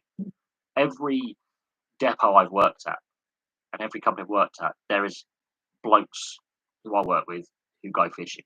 It's a big thing as a recreational and there is professional, angling as a sport, but that there is a fair as a recreational pastime. It Once you bought the equipment, the equipment itself or the one-off purchase is expensive. Once you've got your equipment and you've done that initial purchase, it's very rare that you have to change rods every year. You don't change rods when they do get to a point. Obviously, you've got the fishing licenses you've got to have and your permits, and that's an annual thing. But once you've got that initial um, financial cost out of the way, it's a very inexpensive hobby, especially if you've got fishing lakes or rivers nearby where you can get a permit and fish. Um, and if as long as it's within travel distance, you can. I've seen people go on the train with their fishing gear for a fishing weekend. With a little pop up tent, fishing rods, fold up the seat, get on the train. 40-page paper on how the Buffalo Sabres can increase ticket sales. Got any ideas? They need to get a better team. They need to put a more competitive team together that will automatically improve ticket sales. The fan base is loyal. It's a cross-national fan base. It crosses borders because of the fans from Ontario and Quebec that follow the team. So it's got a wider catchment area than people realise. It's got a loyal fan base, but it's the lack of success. One way to increase ticket sales is win games, play an exciting brand of hockey. Fans, people are saying that 5 years ago they were saying about move the Carolina Hurricanes. They're not drawing fans. They're crap. Move them. They're now Stanley Cup contenders. They're selling out. Florida, move the team. They're not good. They're the best regular team in history for a regular season, for a one-off season in history, for goals scored and points. Are you kidding me? Um, the way the Buffalo Sabres can increase ticket sales, look at pricing. Pricing can go a long way, and if the product isn't very good that you're putting out because they're not a very good team, lower the price a little bit. You're not making playoffs anytime soon. Win games, build a positive culture. Winning games and success will help ticket sales, regardless of how expensive um, um, ticket prices are. You notice teams that regularly sell out generally either have reasonable ticket prices and merchandise prices, which I know is a bit more difficult with the NHL because single Adidas are the sole manufacturer of jerseys, with obviously Fanatics being a subsidiary and having certain rights. So merchandise sales are limited with single manufacturers for certain aspects. So hats and jerseys and hoodies. Adidas primarily now have pretty much the sole marketing rights and merchandise rights for the product. Ticket price can go one way. Match night experience. I know what you Americans like with match night entertainment. Match night experience, so the arena experience, what you as fans will see. Prize giveaways. Community outreach. Community outreach. Ironically, giving away reduced price tickets to schools or free tickets to young families, ironically, does increase ticket sales in the long run. Short term, it obviously they just give away the free tickets to schools and colleges and youth facilities such as youth clubs. In the long run, when they enjoy the experience, regardless if the Sabres win or not, they go to their friends' family. Do you want to come to a game? That can help with ticket sales. So pricing, ticket giveaways, fan experience. You'll have to think about what you would like the fan experience to be. And you are a sports fan in New York State. Look at the Senators and how bad they've been. So positive engagement between ownership and community, and winning games. Ironically, winning games will encourage ticket sales. Having a positive product will encourage ticket sales.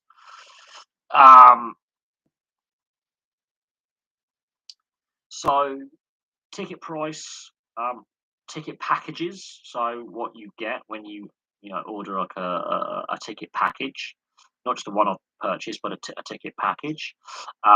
What incentives when you buy a ticket package? Like you get some half price, reduced price merchandise, discounts from food and drink, that kind of thing.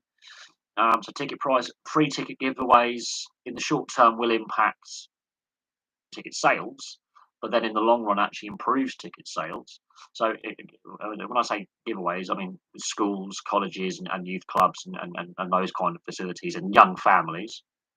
Um, in the short term, yeah, you're giving away free tickets, but in the long term, actually, ironically, that actually brings people in. The match night experience, so ease of access to the arena, um, welcoming staff, that kind of thing. Um,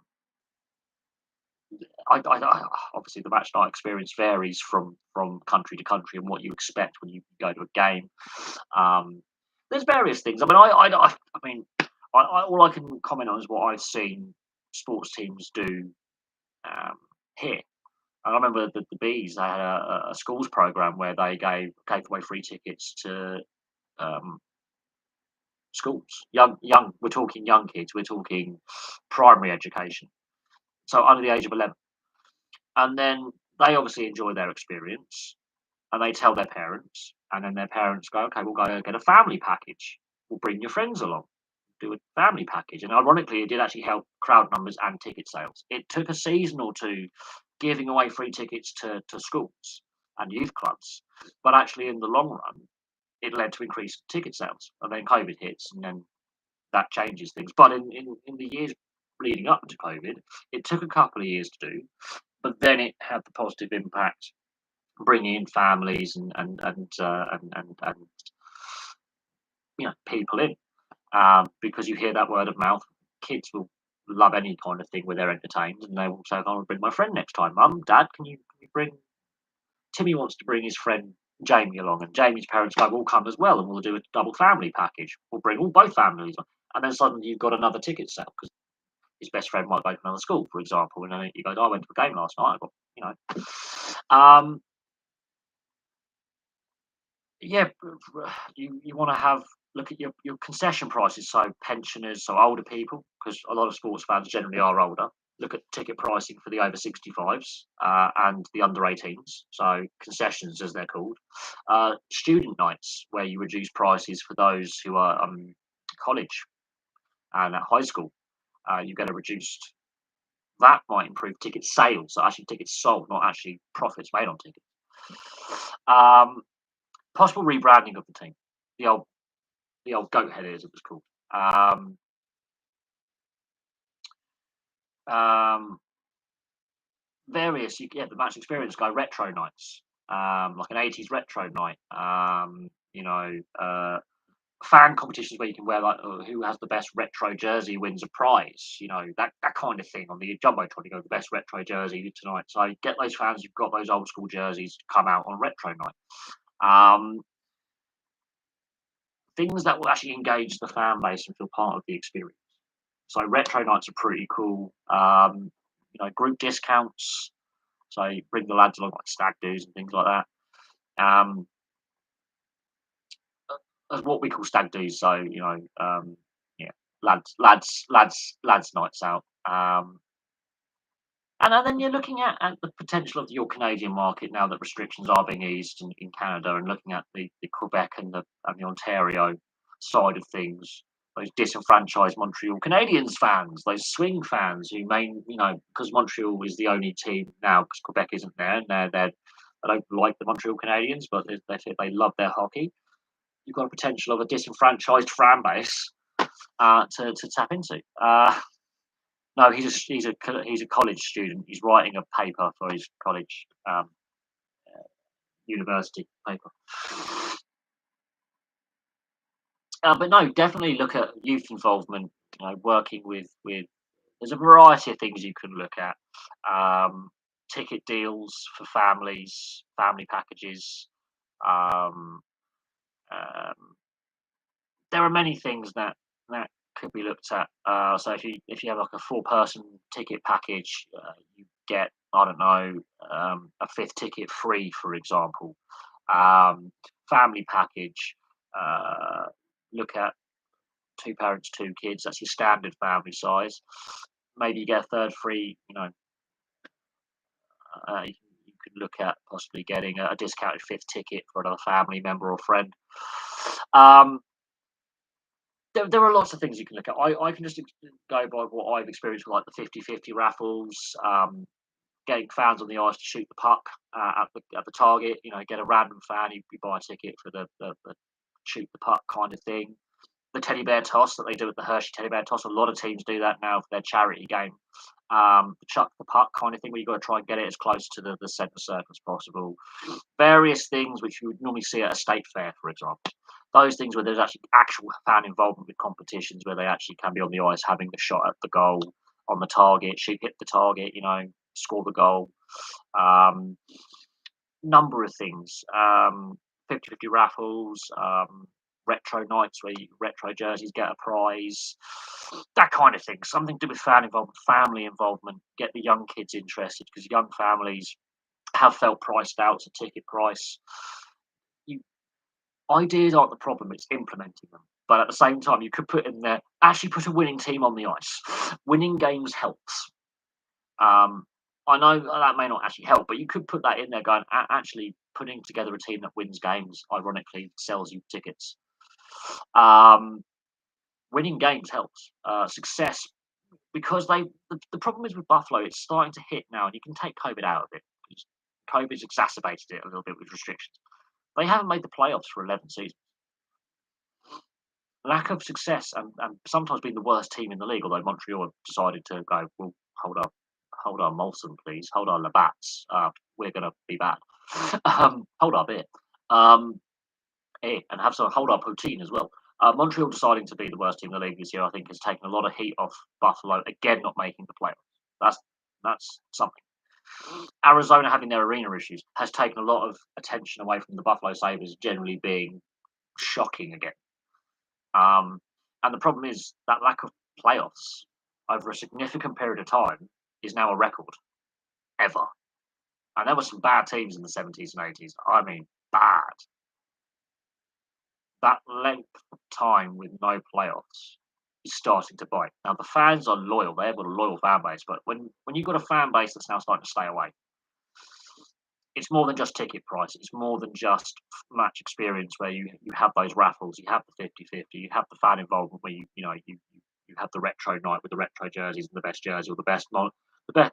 It's like you could have like fancy dress night, whatever it may be, like the jumbotron, whatever. When you do the jumbotron with like celebrity lookalike, or whatever kind of gimmick they have. When the team is bad for a long period of time, loyal fans will stay away. They will stay away. They'll go, oh, okay, it's gone crap again. Um, so the team they're putting on the ice isn't very good. The performances aren't very good. It doesn't matter how quirky you have the quirks and things. A winning team helps. So it's all well and good having that positive fan base, that positive fan experience, the ticket price being reasonable, the merchandise prices being reasonable, the concession prices for food and drink being reasonable, and that can help. But yeah, youth fan interaction, um, family, better family packages, looking at how much a family ticket plan would cost for two kids or three kids, giving the option of a double package where you can bring your friends along. Um, Looking at tickets for the over 65, so the older fan base who remember the good old times, bringing Nan and Grandad along. Nan and Grandpa, um, fan interaction can go a long way. So mid-period entertainment. So when there's a break in play, or that you're in between periods, or before pre-game entertainment, in between period entertainment. Look, it's not just that. It's look at the Buffalo Sabres, and you would have to do a bit of research on this. Dan. What's the average age of a fan in attendance in Buffalo for the Sabres, and then compare that to the Buffalo Bills, their rival franchise, basically, because for fandom. You have to then go, okay, the teams have both been pretty unsuccessful for a long period of time. They haven't made finals, they haven't made playoffs for a long time. The Bills have started to change that a little bit. You've then got to look at the Bills Mafia. There's a reason they love being called the Bills Mafia. They are a fanatical fan base. They are a committed fan base. They will turn up in the worst weather you will imagine and help clear the stadium so the game can take place out of smoke. It's been proven they're insane. You would have to do a study on the average age of fans in attendance. And yes, 18 to 24, the 18-30 club, as I call it, the 18 to 35 demographics being priced out. Look at what the average age of a fan in attendance is, and then compare that to what the Buffalo Bills are putting out. Yes, the Buffalo Bills fans, there's less home games per season. It's a one match per week with buy rounds, less games per regular season. Their ticket price is going to be different. Their merchandise prices are going to be different. Their fan experience is going to be different. But look at average age of fan, and then go, okay, why are ticket sales falling? Okay, here's the average age. We're not hitting this demographic. The prices for this age group aren't right. Less family tickets are being sold. Variety of reasons. Look at the average age of a fan. Look at the demographics of fans in attendance by age. The 18 to 65 age range. Much like I look at my analytics for viewing videos.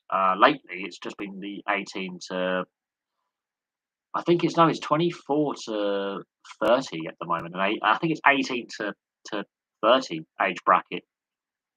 The 18 to 34 age bracket is generally what's watching my videos right now. Predominantly more the latter half of that, so the 25s to 35. So younger people are tuning out, much like where Jordan's saying they're being priced out. Yeah, but also look at the average age of a Buffalo Bills fan to a Buffalo Sabres fan. The average age of fans in attendance. If you're slightly lower or slightly higher, you can see that that's the demographic that keeps going to games.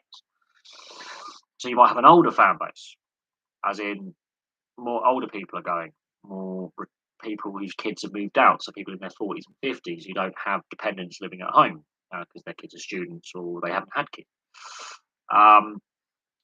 If you've got a slightly younger demographic, this is important. That says that there are more younger people going on average than the Bills, which is the rival. You've always got to do a comparison survey. So you've got two major league sports franchises in Buffalo, and then you could look at, okay, maybe the Rangers, the Islanders, and Devils, because they're the comparable geographical location in the US, and of course Toronto and Montreal in Canada. But that's a different demographic. They have different ticket pricing. They have differences with culture, taxes, and things like that. Also, consider the highest attendance in the league right now and see what they're doing that makes them have good talent. Success. Look at teams that have the highest attendances. Absolutely, you will find that Chicago has one of the highest attendances because the size of the arena. You've got to look at percentage of arena filled because each arena is different. I mean, the Jets have the smallest arena in the league, yet their attendance is actually higher than the Buffalo Sabres for capacity. It's capacity, it's actual and real attendance and capacity on average of arena. So don't look at actual. Let's say 13,000 fans in attendance is a misnomer because for Winnipeg that's still 85-90% capacity because our arena only seats like just under 16,000, 15,000 something. Whereas in Chicago that would be 60% capacity because their arena seats over 22,000.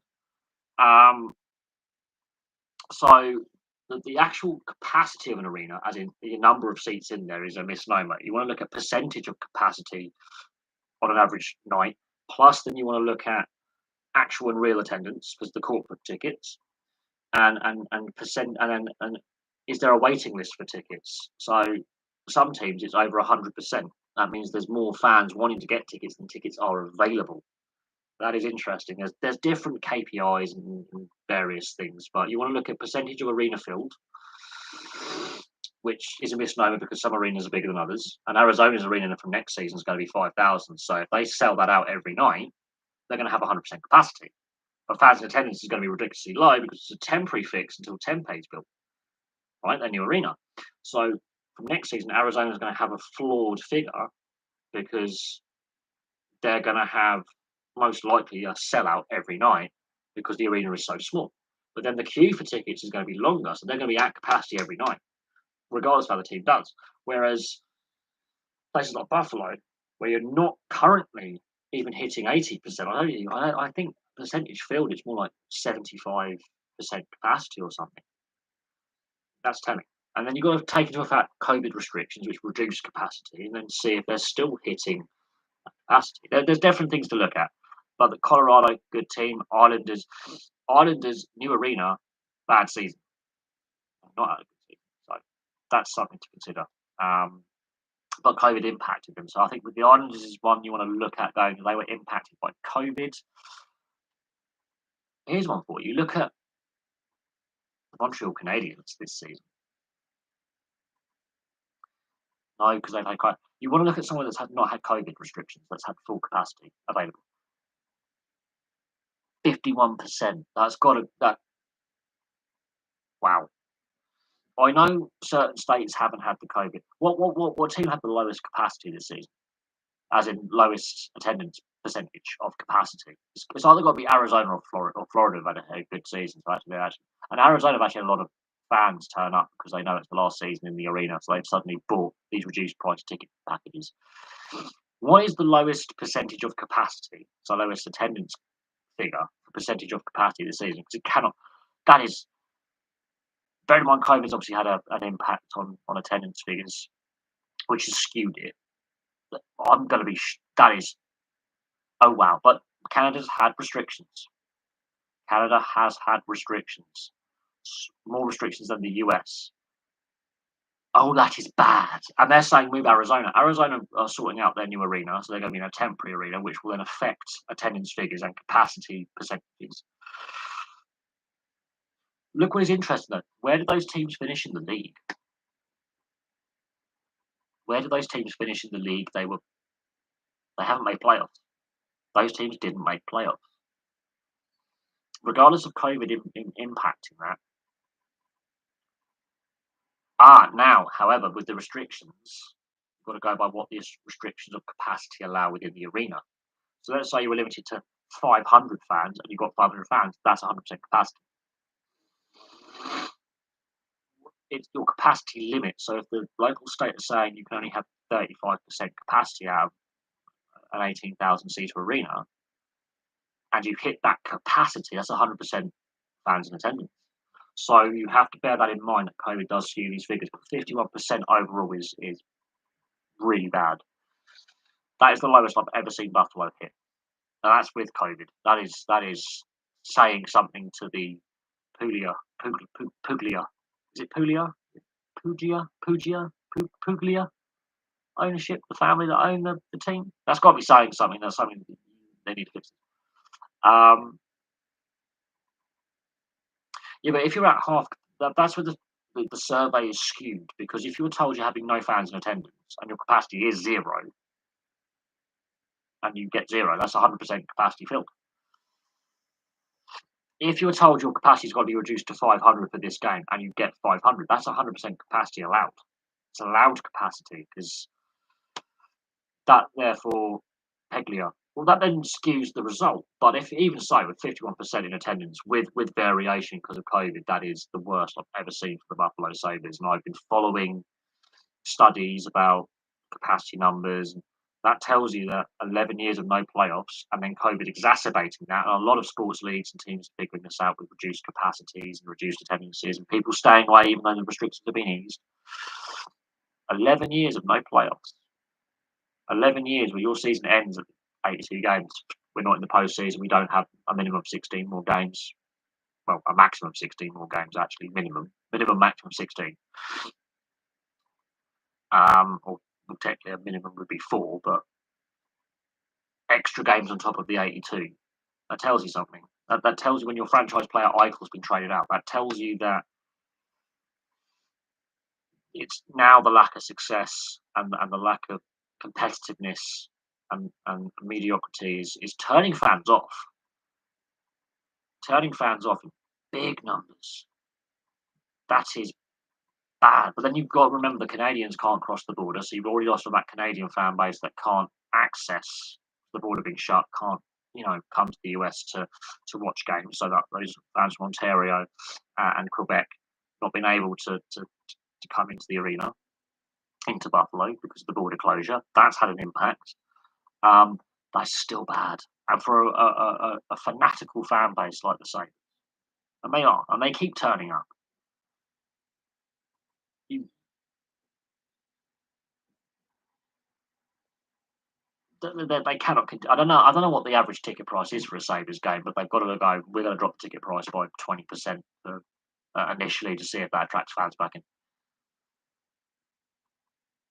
They are in trouble, but there's no calls for the Buffalo Sabres to be moved. But there's always calls for like teams like non-traditional locations like Arizona and Florida and Carolina and move the team. Move the team. Arizona has never had those attendance figures percentage-wise ever since they've been there. But they constantly say, "Oh, the team sucks. Move the team." No one's ever saying, "Oh, the Buffalo Sabres need to be relocated," because there's that media bias and there's that social media bias with toxic fans, as I say, who feel that, oh, Quebec needs a team. The Canadian dollar is crap, and the team would because fans don't get economics. There is a minority of fans who believe what the media are saying. Oh, this team, and a narrative that's pumped out subliminally in the media. But even Arizona and Carolina are at their lowest ebb, right, in the last 15 years, have never had attendance figures of that percentage level. That low. That is ridiculous. Even the Hartford Whalers, who just didn't have an arena and they were playing in a shopping mall, did not have attendance figures that low for percentage.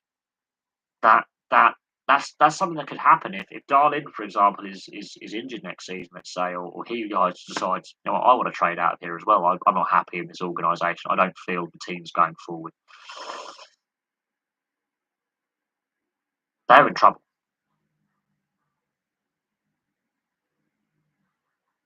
They are in serious trouble.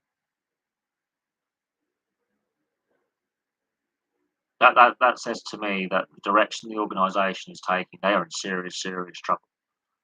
If attendance is now reaching historical lows, which I honestly believe they are, and COVID's obviously had an impact, yes, and has skewed the reporting figures because if your arena capacity has actually been reduced for various reasons, and you fill that capacity, like even if it's reduced by 100%, that will feed back into 100% capacity. But you've got to take the 51% obviously with that skewed figure. At the same time, you've got to look at the figure pre-COVID, and then you've got to look at when restrictions end in Buffalo, what the attendance is like post-restriction this season. If it is still below the pre-COVID figures, you've got a problem. And I honestly think not making the playoffs for the 11th consecutive season has definitely tipped the fan base over the edge. You see, if this was European football and the team sucked, of course they'd be relegated by this. They would have been relegated by this point.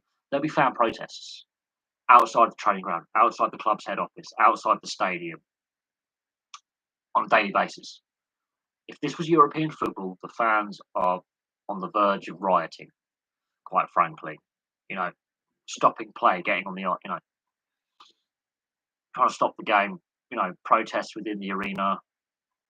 If this was European football, we've had mass protests by this point. Uh, that is an organisation in serious trouble. Now, whether new ownership is the key, I think the current owners have run their course. I think new ownership is the key, but whether there's definitely a culture issue within that team. There's a losing culture within that team. The fans have had enough. Jack Eichel's gone. I would. Yeah, they've made Stanley Cup finals. They've been a very good. They've had some superstar players. They've what has happened though over the last decade plus is the team has been mismanaged from the non-playing side of things, and it has hampered the culture within the dressing room. Um, I don't know. I don't know what Buffalo do. I really don't. I hope they draft well, but then you're throwing in another couple of young players into the mix of a team that's lacking a style or lacking a direction and keeps changing the head coach and keeps changing the GM and can't win. Uh, there's definitely yeah, that's become a bit of a cult thing though. Is just to turn up and watch. That's almost self abuse. Um, did I like the old NHL playoff format? If I'm being brutally honest, and I will be, um, no format for playoffs is perfect in the NHL. There's always going to be some disagreement going, I like this or I like that, and then fans are divided over it. Um, so there's no perfect playoff system that currently exists that I've tried before or is in place now. Um, Other leagues just do the top half of the league, or there's a cut-off point, and there's no conferences, no divisions, but then you've got to you know change the structure of the league and how many games are played per season, and that creates other headaches. Because the league is so big, I mean, in theory, you could have a 64 game regular season. You play each other twice, and then the top 16 teams go in the playoffs regardless of geographical location. But the TV companies want as many games on TV as possible, and whatever. But that's how other leagues would go. Would be you play each other twice. The top half of the number of teams make the playoffs, um, and there you go.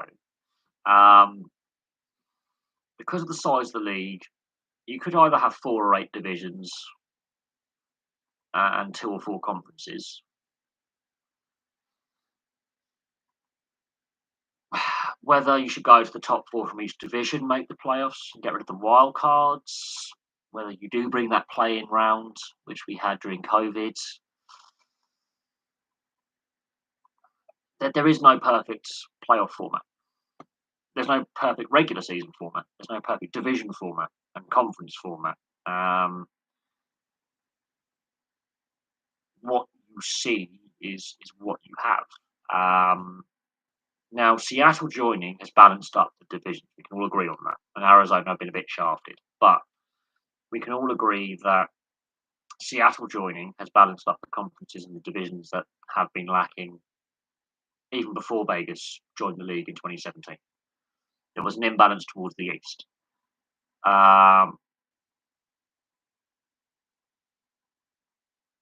And yeah, the Northeast division, but then you'd have to have 8 teams in that division. So who would your other teams be apart from Buffalo, Ottawa, Boston, Toronto, and Montreal? You would have to add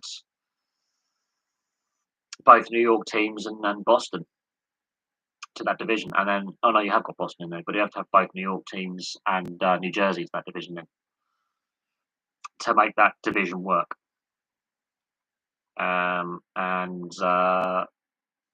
that would then impact, and then you would have to restructure like the southeast, and then it becomes a nightmare with the Metropolitan, and then that means you want to go back to an 8 division um, format, which in my opinion you could do with a full conference format, so it's doable. However, it would impact how you would now fixture the rate.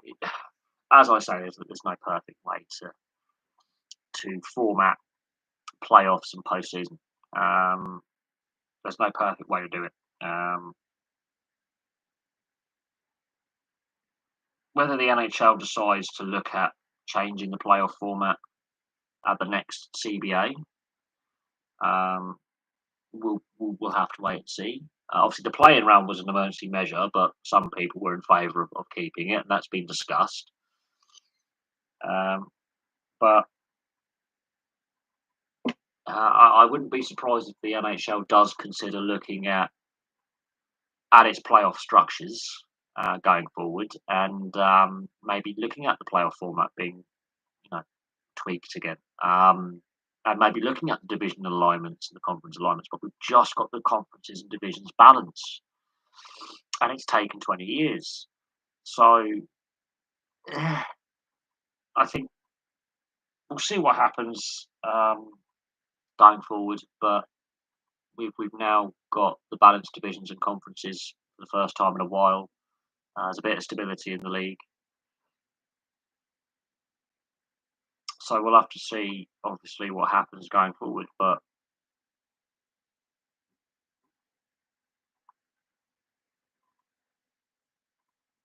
it is what it is.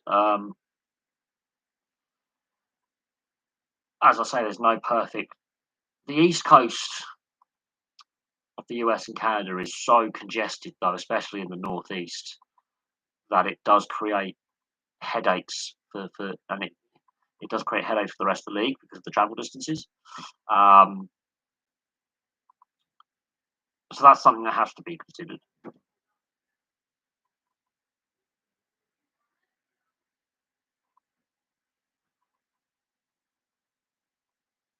But um, again, it's a difficult one because excuse me, because of the geographical locations of the teams. Thoughts on Vegas? It had to happen. They set the bar so high in their first season and subsequent seasons that um, it had to happen eventually. Um, but I think this is a good thing for Vegas. Ironically, it's a good thing. But it did have to happen eventually. I think some of the decisions they've made are going to hamper the team in a year or two's time with the salary cap and roster management. Um, but we'll have to see how they bounce back from it. Every team has to miss the playoffs at some point. No team is going to be consistent in the playoffs. I mean, Detroit had that record for so long, which I don't think gets broken because now you've got 32 teams and salary cap is in place. And look how Detroit got hampered by being in the playoffs for so long. I honestly think this is a good thing for Vegas. Um, spending a year or two outside the playoffs. Um, obviously, Seattle are proving what a standard expansion team should look like. And because Vegas set that bar so ridiculously high, um, we'll see what happens with Vegas and whether they can bounce back next season, be it the wild card or regular season. But the Pacific Division has suddenly become very competitive again. For a while, it was the weakest division in my opinion. I do think that the Western Conference is actually harder to make the playoffs than the East. You know your playoff teams in the East pretty early on, whereas in the West, a lot of teams could be in the playoffs. Well, I think they are. Well, they've got themselves into a cap situation they don't want to be in, much like Toronto. I do think that is a mistake. I think I think the NHL needs to look at the salary cap for expansion teams, whether they whether Seattle is the final expansion team though. But Seattle decided not to. They decided to give themselves that space. So Seattle have been very smart in actually their usage of the cap. They're looking for the long game, whereas Vegas basically wanted to win straight away. Now, their first season they made the Stanley Cup, which no one expected. But they wanted to be a playoff team almost within the first 2-3 seasons. They did it within the first season. But in regards to them being at the cap limit straight away, I think, yeah,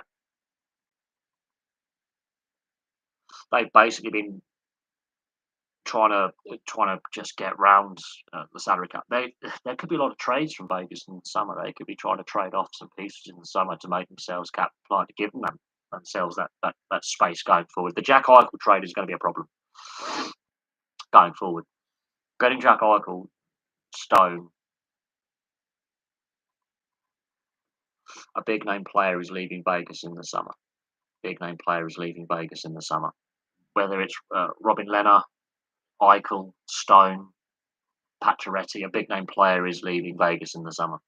They'll have no choice. Um, What that impacts, for other players signing extensions, they're going to have no choice.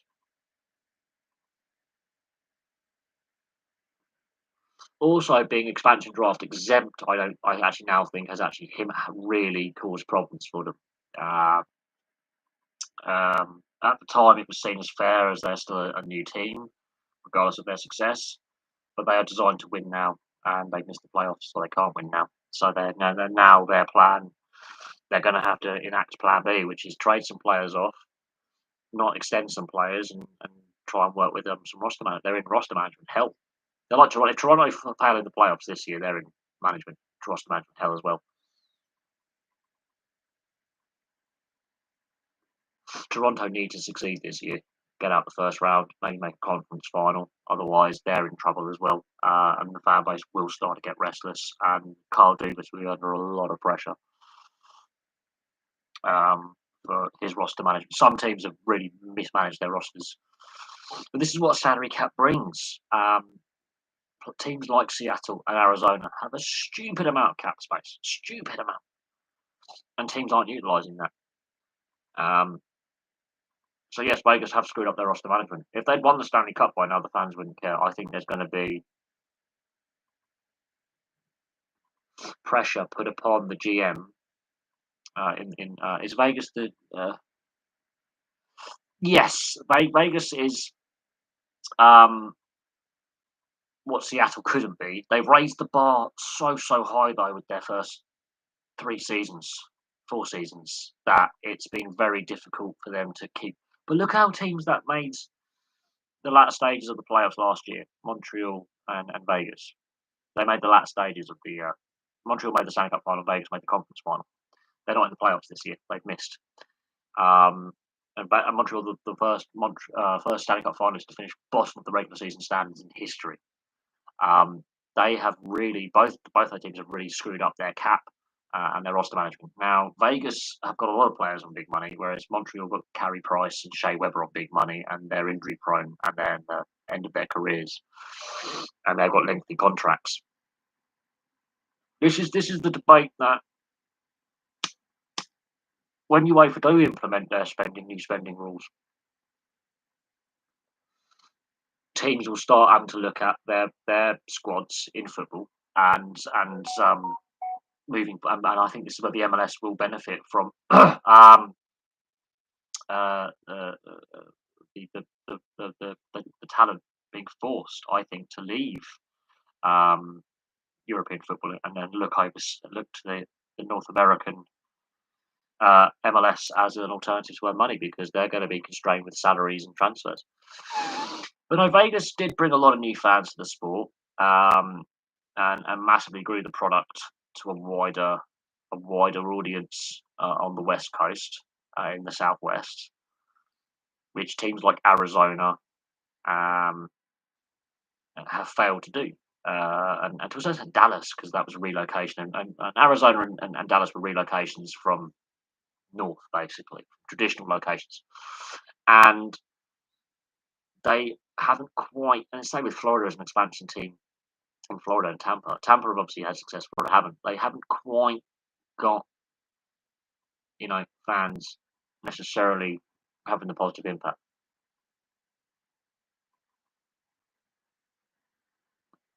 There are positive impacts, but they haven't. It's not as noticeable as what Vegas has done in such a short space of time. Over a longer period of time, these teams have had probably the same impact, but Vegas has done it as a short, sharp jab straight in the jugular. Um,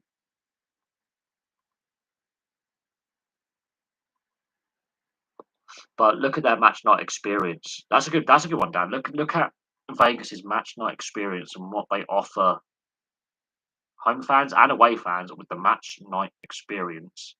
Something Buffalo could learn. The match night entertainment, pre-match entertainment, the build up to the game, the period breaks. That is something that Buffalo could learn from. Vegas put on a show. Their match night experience. They put on a show. Don't support a hockey team just getting into hockey. It's like rugby, and I watch it, but I don't follow a side. I always say this to new fans to a sport, or fans or casual viewers who are just getting into it. Just enjoy, watch, as many games as possible, and try and watch every team at least once, and form an opinion not just on how good the team is success wise, but what the crowd numbers are like, what the fan interactions like, what the what certain players, if they play for a certain team. If you like their style of play, what they're a gritty player. If you like high energy, gritty players, or skill players, or physical players, or whatever it may be, and just there are certain. I always go for the underdog. Basically, I always go for the underdog. I look at a player, or in motorsport, a motorsport team, or a driver, and I look at that underdog, and they take on the big guys with the bigger budgets. So those teams with smaller budgets, those players that go under the radar. In motorsport, the teams on the independent teams, those drivers on smaller budgets, and what they can achieve on pure talent. I always go for the underdog. I always choose the underdog. I always seem to choose the unfashionable underdog, but that's just, I think, who I am. I always like to see the little guy give it to the big guy, and David versus Goliath type of thing. But I do like what Vegas have done. They're refreshing. They're pre-match entertainment, and when they have period breaks, their fan experience is different. It shook up the NHL. Other teams are now trying to work with ideas like mascots. So Gritty with the Philadelphia Flyers, for example, become a cult hero. Um, so definitely fan interaction is massive. Obviously, Chicago's most likely, but my auntie is a massive Flames fan. She went, "Cat, that's the thing to watch." The Flames back then, actually, in the early 2000s, had a very good side, and very very good team. 2003, 2004 had a very very good team. Made the Stanley Cup final, um, which helps. But if you're doing a study and you've decided to choose the Buffalo Sabres as your study, or but you've been maybe told, Buffalo Sabres has to be your study, but you've decided to choose the Sabres, how they can improve things. Compare them to a Chicago Blackhawks. Even though the team haven't been great the last few seasons, their attendance has still been stupidly high. Compare them to other teams in other sports, be it in the US or overseas, and how they interact with Mika Kuprasov, Kipper. Oh, brilliant. Uh, Mika Kiprasov, brilliant goaltender, absolute lights out, so underrated as well. Oh, but Dan, with your paper, your college paper, not only should you look at what Buffalo can do, look what other teams in the NHL are doing. So Chicago has got one of the best attendances.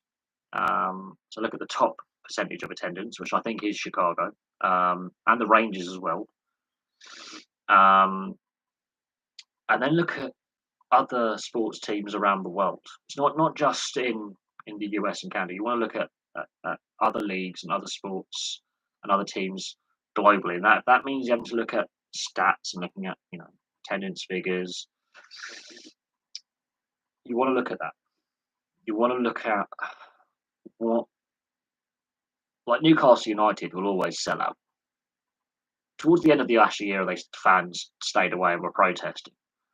But you want to look at other sports globally and why percentage of attendance is high. So you've got to look pre-COVID. So you can say COVID's had an impact, but the attendance is the lowest it's ever been. So reality, you want to look at 2018, 2019 season as a stat, so pre-COVID,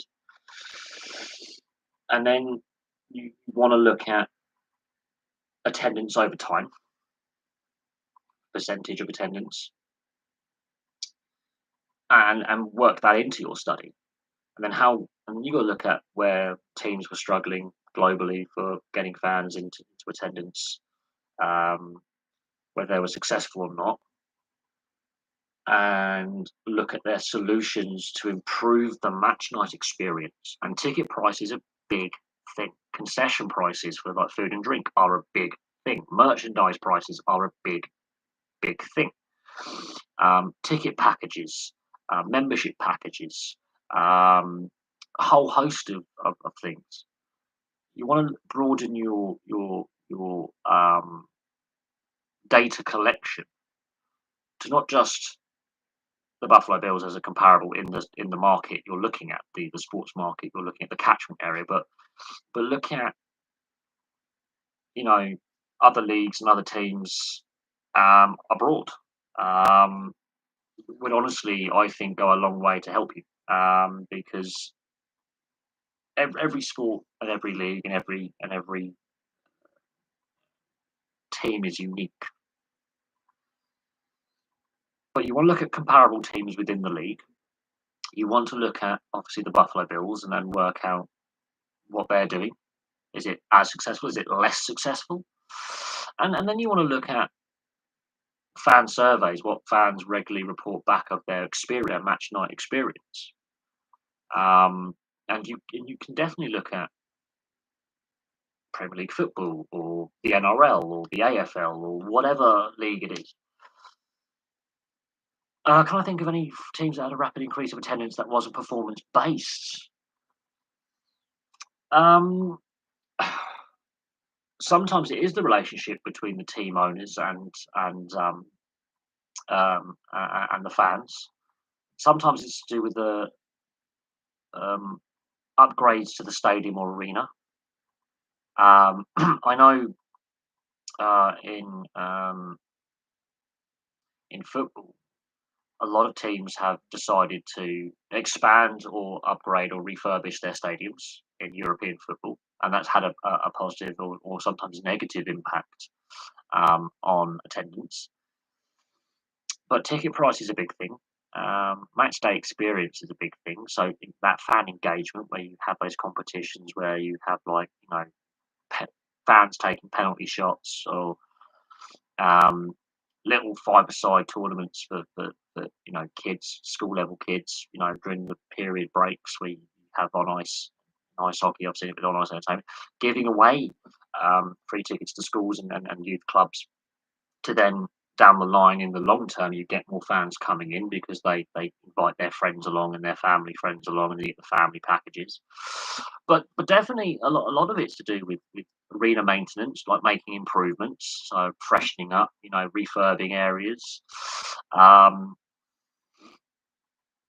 the match day experience, the membership offers, or something, investing in the infrastructure.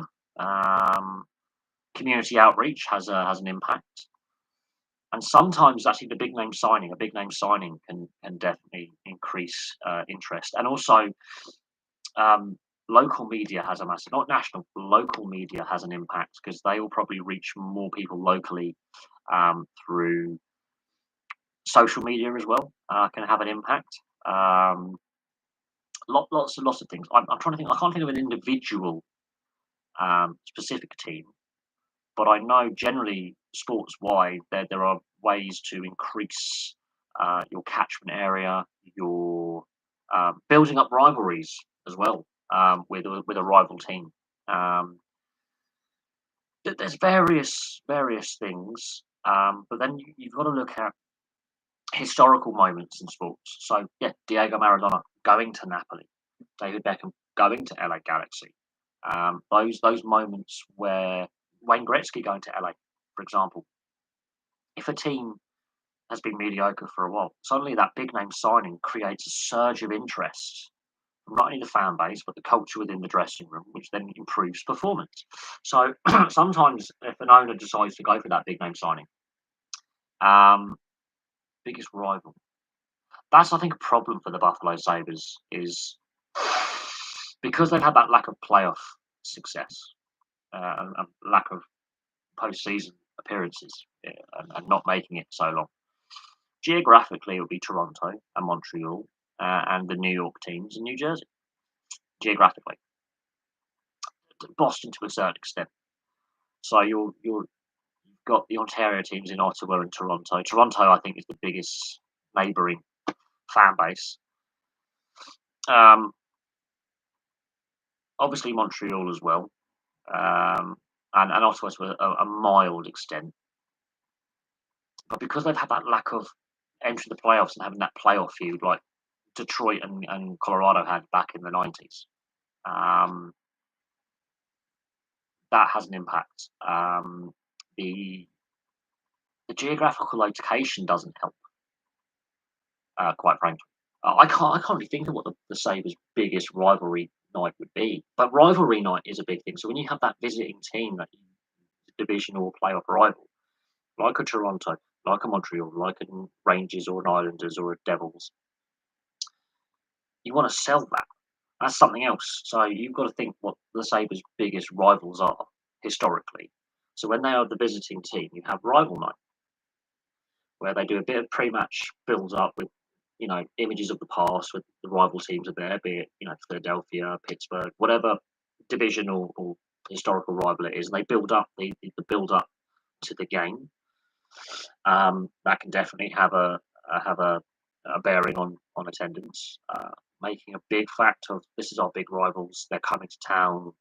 Let's build up interest. Let's do a discount ticket price for a rival matchup like a Toronto, like a Montreal, a Rangers. Definitely one of the two New York teams because of the metropolitan reach of New York City with the Islanders and the Rangers. When they're coming to town, they're the big metropolitan guys. These are the guys from the big city. We're the regional city. You want to build that rivalry up. So do ticket deals for fans when the Rangers and the Islanders are in town. Doesn't matter how the team are doing. You want to build up that hate and dislike for the big boys from the Big Apple in regards to, and Long Island in regards to, we're the guys from Niagara Falls. we're the other metropolitan area in New York. You want to go, we're the little city that doesn't like the big boys. You want to build up that dislike. That is a problem. I think you've got to look at the fact you've got Toronto and the New York teams, and they're not in the same division anymore. So you want to build up when they do visit, even though it's not a division matchup anymore. Hey, these are the guys from Long Island and the Big Apple. They want to say they're better than us. They've got all these Stanley Cups. They've got all this history. We're the little team that can. We don't like these guys. Have that chip on the shoulder, and you want to build that up with the fan base, with the pre-match entertainment, build up to the game. Get this ticket package with this rivalry regular season series. But yeah, definitely when Toronto comes to town, you want to build it up. The guys from north of the border, we're not going to give them a friendly visit because they're Canadian. They're really build up that ante, and that's something that can be done. Is play on the rivalries when you're promoting special ticket prices and then special ticket deals. That can and should be done. Absolutely. And definitely when the Rangers and Islanders are in town, admittedly different division. Again, you want to build up the same conference though. You want to build that up. You want to build up that tension, that pre-match dislike for each other. You can go a long way into selling tickets. The fact that the Sabres aren't very good right now makes it difficult, but that's definitely an idea you could have is play upon the rivalries you have with your jig like New York and Toronto. You want to play on that big metropolitan areas where they've got a lot of money to throw around. They're arrogant.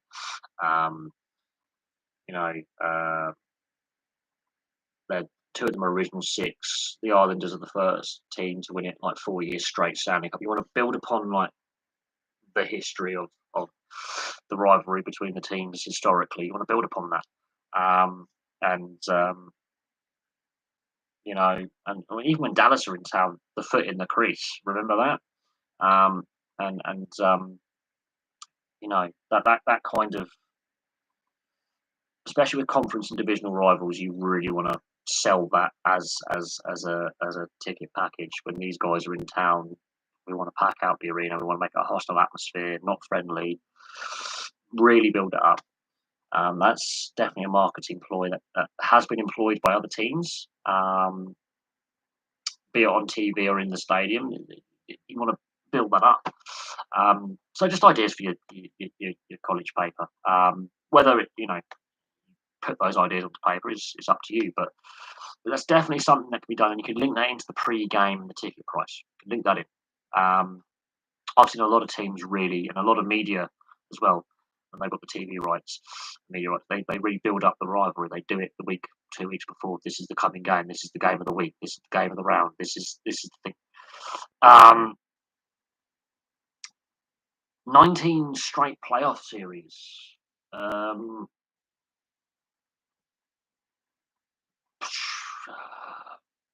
Tampa can give it a go. If Tampa win this year's Stanley Cup, they can definitely give it a go, but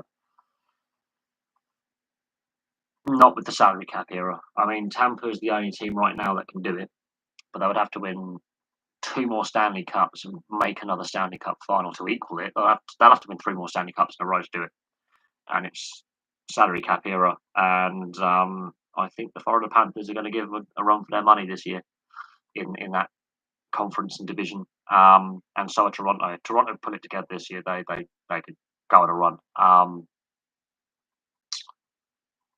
Winning 19 consecutive playoffs. The thing is, other sports, when they do have a postseason, they don't necessarily have playoff series. They just have postseason winning streaks. That's a lot of games. A lot of games. But they lost games in that winning run. They didn't win every single game in those 19 series. So they weren't as dominant as it appears on paper.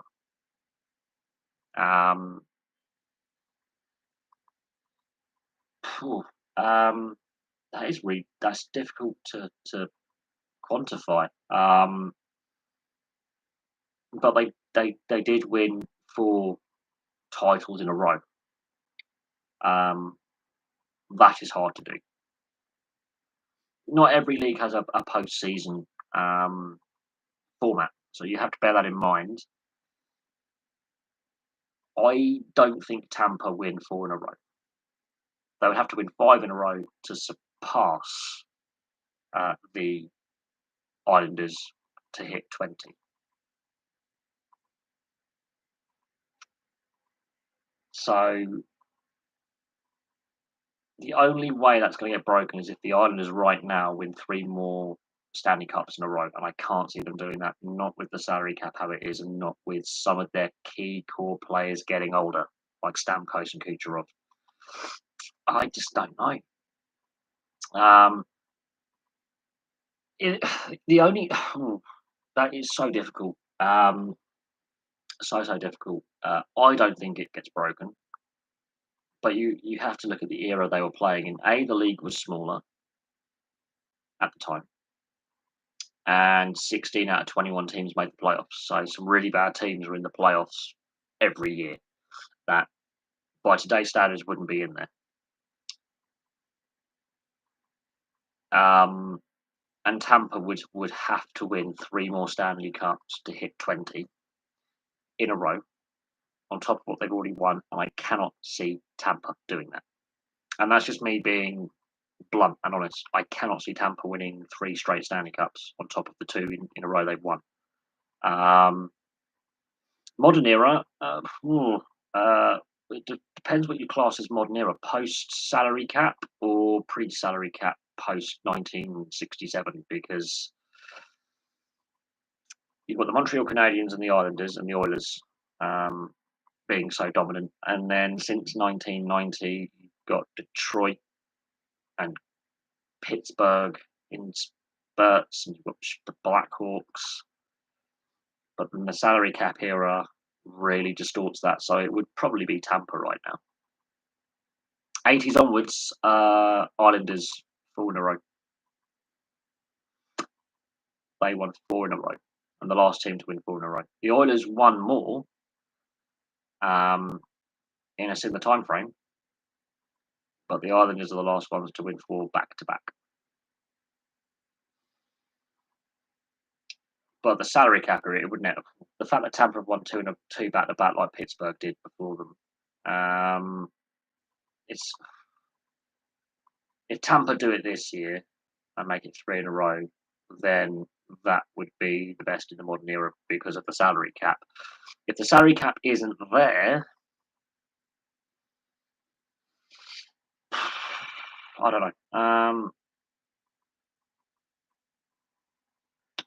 It's a difficult one. It really, really is a difficult one because I would class, and a lot of people do class what we class as the modern NHL with expansion is in two phases, three phases actually.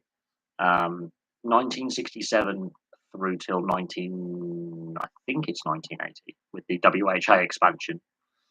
So the 67 to 1980, or technically 79, as the first expansion era. Then the expansion era from 1990 through to 2004, and then the salary cap era with what we have now. That's how you can break down the modern era, basically, the growth of the league, and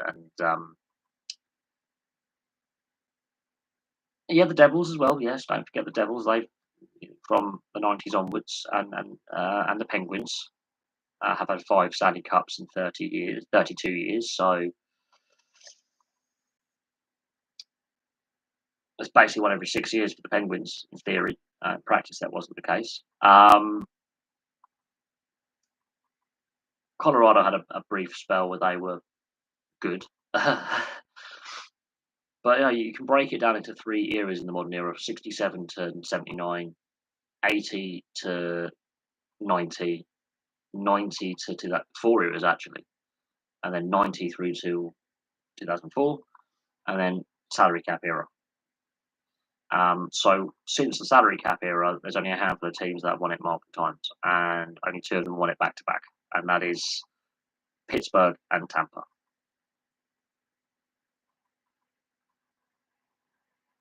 So how did Wah end up playing Colorado? He basically had a breakdown in. He was obviously amazing with 2 Stanley Cups at Montreal in '86 and '93. The breakdown in the relationship between the coach, the GM, and himself, and he ended up getting traded to Colorado after the team moved from Quebec because they wouldn't trade him to Quebec because that's a French Canadian team at the time. Quebec move. He ends up going to Colorado, which is the Quebec Nordiques, being relocated to the what is now the Avalanche. Hence why they play in the same colours, ironically. It's a different way around. It was a breakdown in relationship between himself and the coaching setup and the GM. There was a very famous game where it all goes tits up. He should have been pulled in the game. Montreal having a bad night. He's facing firing squad. He's communicating with the bench that get me out of here. Switch me out with I think I can't remember. Was it Primo? Who was the backup? Montam. French. It was another Thibault was his replacement. He was basically gesticulating to the bench that he wanted out. And then he had he basically said, I'm never playing for you ever again. And it was right at the end of the season. He ends up getting traded, ends up at Colorado, and wins 2 Stanley Cups for Colorado. Montreal haven't won since. No Canadian team has won since. It's called the curse of the Canadian curse. He basically said, I'm never playing for you ever again. You won't win a Stanley Cup ever again if you continue to manage the team like this. He basically says words to that effect. He ends up in Colorado, wins 2 Stanley Cups with Colorado. They're a very good team while he's there. He ends up coaching Colorado for a few seasons. They're not such a good team while he's there. But yeah, he left Montreal under the Wah trade is a very it's possibly a lower point now than Montreal finishing bottom of the standings. I think that's the lowest point in Canadians' history is how they dealt with Patrick Roy and his exit from Montreal to what was the Quebec Nordiques technically in all but name to Colorado, and going on to have great success in Colorado. because the relationship between himself and the management hit rock bottom. Um, the reasons behind it, I don't know. I don't. Predictions on Tampa versus Toronto series. My brother was a big Leafs fan. I'm very nervous. This is make or break for Toronto. The season they've had, and Austin Matthews having basically his breakout year now, he's cemented himself as the best goal scorer, all-round centre in the game. It's taken him a while to finally go, I'm now the Rocket Richard winner. And the points he's put up are ridiculous. This is make or break for Toronto as a team, and Carl Dubas as GM. If they fail here, Tampa have the experience, though, of winning Stanley Cups and making Stanley Cup finals under John Cooper. They've made 3 Stanley Cup finals, won 2 of them. They've only had 1 year outside the playoffs since 2015.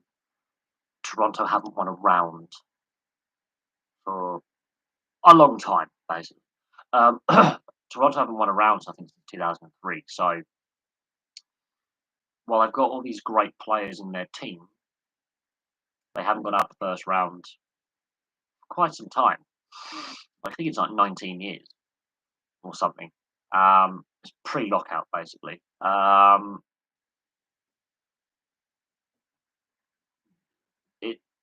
They've got the skill. They're going up against the best. Now, if there is no shame in losing in 7 against Tampa, no shame. But because it's Toronto and the fan base is, in my opinion, I have got fans of Toronto who are subscribers to not only this channel but the other channel as well. Because the fan base demands one that it's got a minority that's very toxic as well, and the media is very toxic in regards to this. Same with Montreal. The pressure that the team is under could impact them. If they can beat Tampa, it is a changing of the guard, but Tampa look dangerous. It's not going to be easy. It's going to be the matchup everyone wants, every neutral wants. The current back-to-back Stanley Cup champions versus the great pretenders. Can they deliver in the playoffs? And this is probably Toronto. They've had some great regular seasons in recent years. If they fail to deliver in the playoffs, they've got some big contracts, and they're in salary cap hell. And a lot of pressure then goes upon Carl Dubas and how the team is put together and the balance of the team.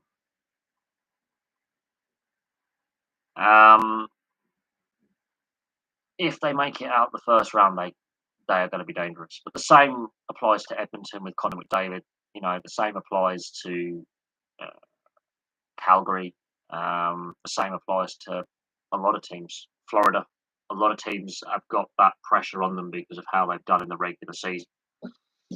And the fact that Florida hasn't got out the first round since '96 is a similar pressure on Florida to take that next step with what they've done in the regular season, which is a far more balanced side with Florida over Toronto. There's more skill and depth and grit throughout the whole team, whereas Toronto is very top end heavy. Florida is more balanced, and they're pumping the goals in by committee. There is definitely a lot more pressure on Toronto, and there's a lot of pressure on Florida to make the second round.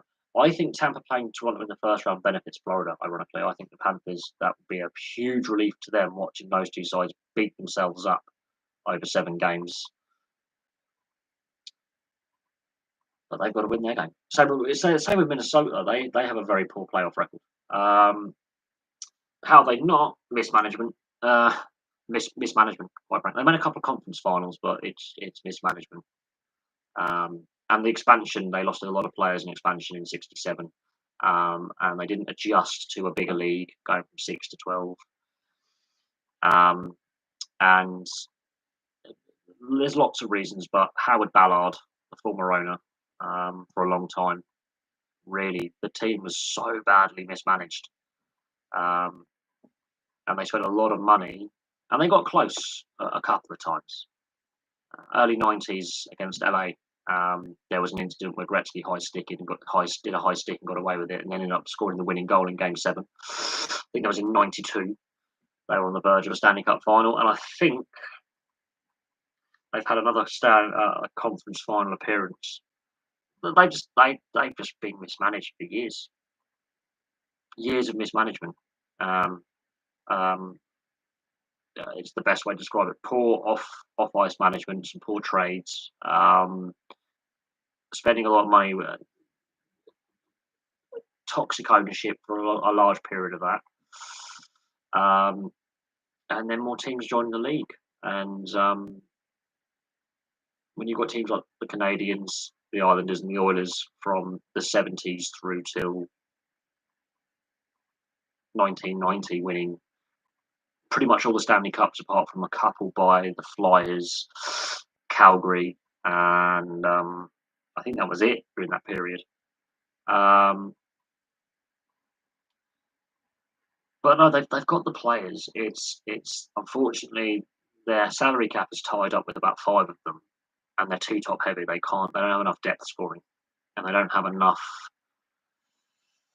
gritty energy guys. They the team structure is all wrong right now. I can't. The expectation is going to eventually crush this team. Um, yeah, it quite literally. I'm gonna finish this stream. I was meant to go shopping, but I'm shop's still open till 11. But I'll do it in the morning. No, the media and fan expectation upon this team is going to get to a point where it really weighs them down. They either have got to do a media blackout, a social media blackout, and just focus on themselves. Um, but there's been some really poor decision making over a long period of time. It's like Liverpool not winning the league for 30 years and Man United going through what they're going through now. Is they're the second most successful team of all time in the NHL for Stanley Cup wins. But they've got this massive fan base and this massive expectation.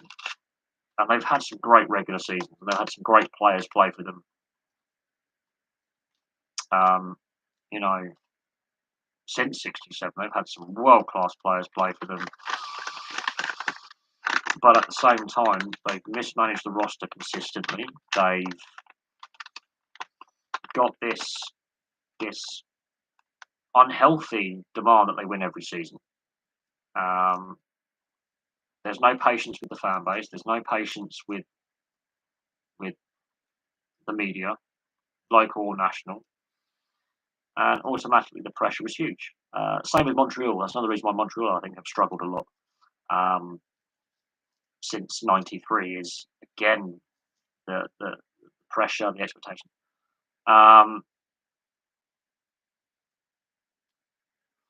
Real Madrid and Barcelona, I really don't like them. I don't like how they do business. I don't like. I don't really. There's players who play for Real and Barcelona that I love watching play. And Luis Figo played for both clubs. He's one of my favourite players of all time. So there are players who played for Real and Barcelona, like Luis Figo, like Ronaldinho, that for me, some of my favourite players I've ever seen play the game. But I just don't like the clubs. I don't like the fan bases. I don't like what they've done to a sport that I grew up loving. I was fanatical about. Um, but some of my favourite players have played for those clubs. Which, yeah, I don't like the teams, but I like the players who play for them.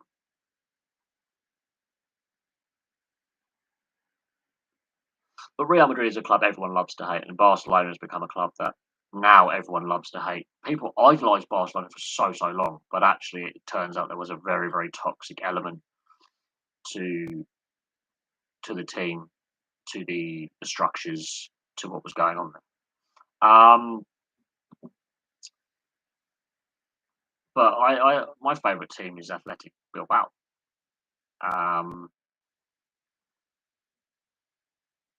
and they've got some fantastic players who play for them historically. Some of my favourite players have actually played for Bilbao. But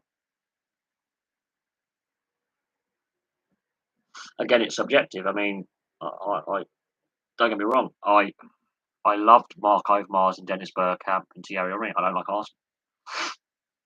I've got friends and family who are Arsenal fans, and you wanted them in your team. You wanted those players in your team rather than facing. But in the 2006 Champions League final, I wanted Arsenal to win. I did.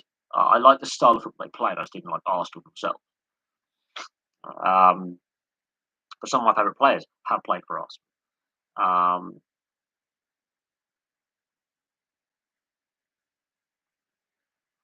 I, it's a difficult one. It's do I like their kits? Not particularly. Not particularly. I understand why Barcelona have their kit and their crest and what that means for Barcelona. I understand why Real Madrid have their kit and their crest. Again, historical reasons behind that. But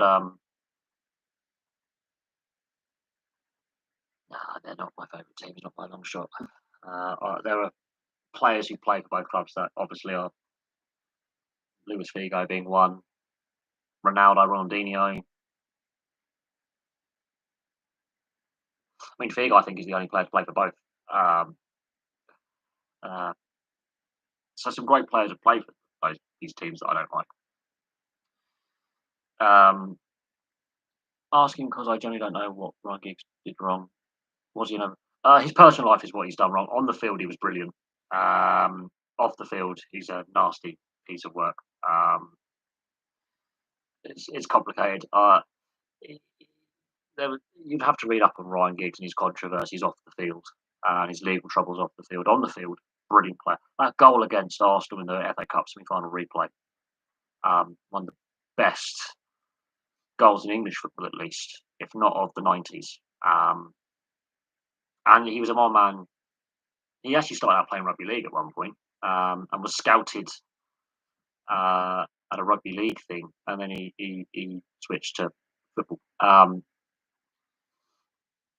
But as a player, brilliant. As a person, not so nice. Uh, as a player, brilliant. As a person, not so likable. What's come out in the last decade about Ryan Giggs is not pleasant reading, which then highlights a massive culture issue that Man United have had for a very long time, with a lot of domestic violence allegations against players.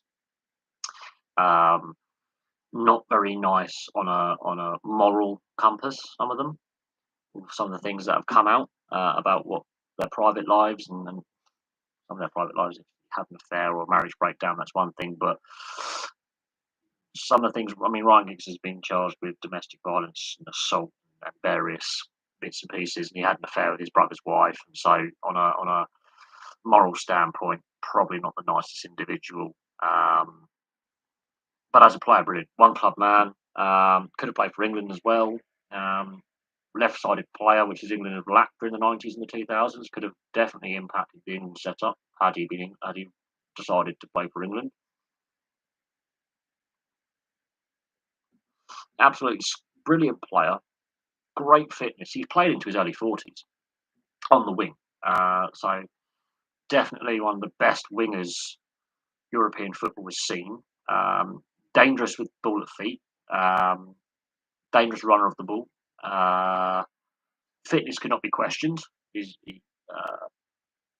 Yeah, I know with what happened what's going on with Mason Greenwood, um, being withdrawn from the FIFA games.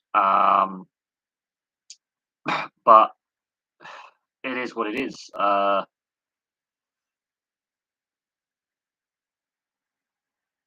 This highlights a lot of issues within the sport, within society, in regards to how certain individuals, be it of their background, are treated and dealt with. But as a player, undisputed the best winger English football Premier League has seen ever, in my opinion. And his longevity as well. He played into his early 40s. I think he retired when he was 41, 42. He played 23 consecutive seasons. 23 consecutive seasons he played. Um, he didn't miss a lot of games either. He didn't have a lot of injuries. So his fitness definitely is something that needs to be noted. He was exceptionally physically fit. Um, Apparently did really well at training. A lot of younger players were really stunned by his fitness levels, even in his early 40s. He was outdoing some of the younger players for fitness and commitment in training and on the field. And it's very hard to replace a player like Ryan Giggs when he's dominant in his position. For 23 consecutive seasons he played. That's ridiculous. 23 consecutive seasons. You wouldn't see that today's guy. I think there's a guy who's playing for Real Betis who's played for 22 consecutive seasons. Um, Michel Platini, I mean, as a player, again, Platini as a player, uh, just some of his highlights playing for Juventus and France, and I think his early club game in France as well. I think he was it Marseille or Saint Etienne he played for. Platini was brilliant in the 80s and 70s and 80s. Was an absolutely brilliant player. Brilliant player. As a sports administrator, absolute crook. And obviously his time at UEFA and the controversy surrounding him in his administrative role as a sports administrator, obviously, have an impact on the perception people have of him. Oh, he was definitely he was a leader. He was a skillful midfielder. He was a clutch goal scorer. So he didn't score every game, but when he scored, he performed in the big moments, um, in big games at club and country. Um, didn't have the overall international success that I think the French team in the 70s and the 80s promised much, and they were gifted, they were graceful, they held themselves in the right, they played the game in the right way. They played a really attractive style. 78, they just got outdone by more balanced teams that had a bit more grit and determination. 82, the semi-final against West Germany, there was a lot of foul play involved in that game, and the incident with Battiston being taken out by Harold Schumacher with it left him with a broken neck is the moment that did for them. The '86 World Cup, again, the revenge, and they didn't quite. They beat Brazil, but they couldn't overcome Germany in the semi-final, the revenge matchup. But they won the '84 Euros. But the French team of the late '70s and the '80s was beautiful to watch. They just couldn't, much like Portugal have underachieved and Argentina have underachieved in recent years. On their day, they are brilliant. So the 2006 World Cup, Argentina on paper should have won that tournament, and in reality, they got bogged down in a game of attrition against the Germans in the quarter final. Bearing in mind in the match before they got to extra time until almost the last kick of the game against Mexico, and it was a very hot summer in 2006. How much credit? Platini doesn't have much credit, I don't think. Um, if I'm being honest, the modern resurgence.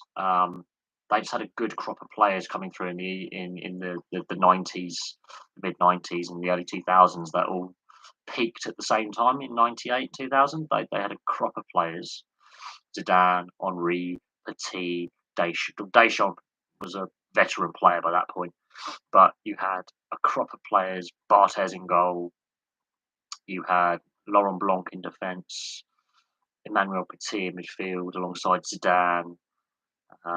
You had Vieira, Henri, Anelka, Sylvain Wiltord, Olivier Dacour, who was playing at Leeds at the time. They had a crop of world class talent come through literally at the same time, which you could say is a legacy of the French team of the '80s with Platini. Those kids watching, growing up, wanting to be like Platini and Didier Cisse, and you know, who was the Fulham manager? It's going to annoy me now. There was a Tigana, Battiston. Um, Obviously, watching what they did in the Euros and their World Cup exploits, getting to semi-finals, had an impact on a young Henri, a young Emmanuel Petit, a young David Ginola. And then when they come through a decade later, what the French team had done a decade before manifested itself with players like Pires, you know, basically the Arsenal team, the core of the Arsenal team, and a fair proportion of the Leeds team of the late 90s, early 2000s. And then that transcends, and then it falls off a cliff in 2002. They are knocked out in the group stage. But they still have that good core of players that go on into 2006, making the final as one last hurrah as a group. Um, but there were two purple patches for France, late 70s to mid 80s and late 90s to the mid 2000s. They had this crop of world class players. What they have now is a workmanlike national side that is a pragmatic approach from Didier Deschamps, the coach, who is the first coach to win as a player in the World Cup, as a coach. But in the Euros, they got shown up for not being, not allowing their best players to do their best things. But the French league at the time in the 80s and the 90s was a world class league. It was a very competitive league. Superstar players were coming out of it. Now, not so much. So you do need a strong domestic game, which is what the French don't have. Their best talent doesn't play in France. Zidane, Zinedine Zidane. I would say the complete player. The complete player. Pele's obviously won more World Cups. Maradona's obviously had the cult legacy impact. But Zidane,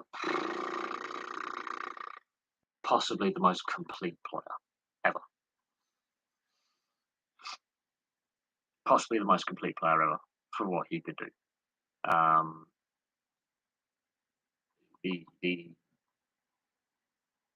His ability on the ball,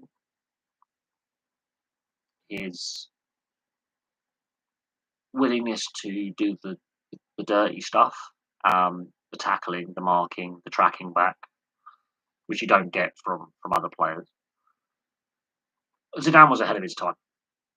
It's not what he does on the ball, which is fantastic because his skill set is ridiculous and his ability is ridiculous.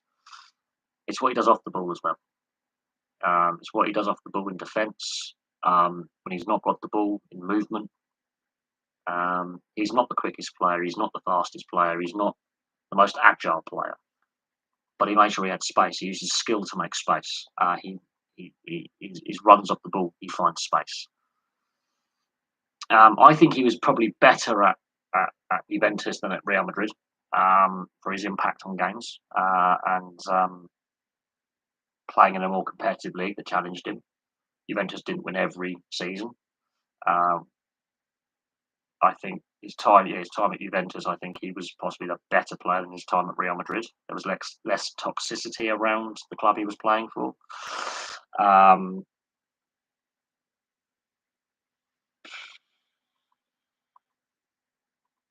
And he could score some fantastic goals out of nothing.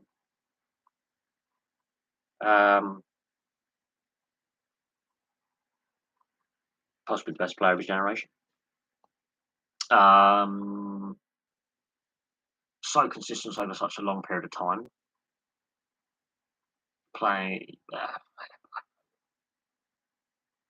It's a difficult one with Zidane and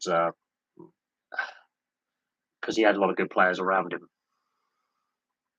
A lot of good players around him were also star players as well. So when you've got players like Henri in your side and Emmanuel Petit to take some of the physicality away, so you can have space, and you've got dominant centre back like Laurent Blanc and a goalkeeper like Barthez and a winger like Will Swords, and then you've got depth like Anelka, and you've got David Ginola around and Robert Pires. Kind of does help take a bit of the pressure off Zidane to do everything.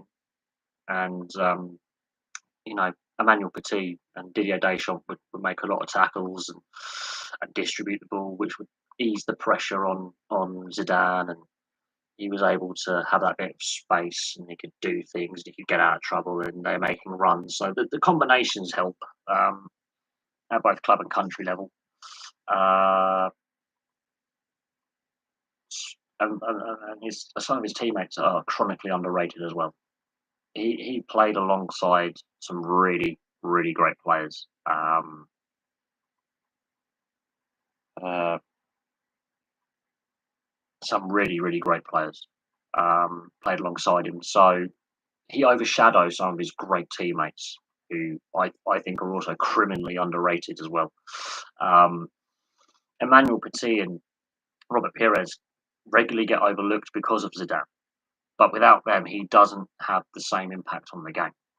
At Juventus, he had like players like Del Piero, and a young Del Piero to link up with, Ravanelli, who was a cult figure both at Juventus and at Derby County and Middlesbrough as well, back in the day in the 90s. So there were players he was playing with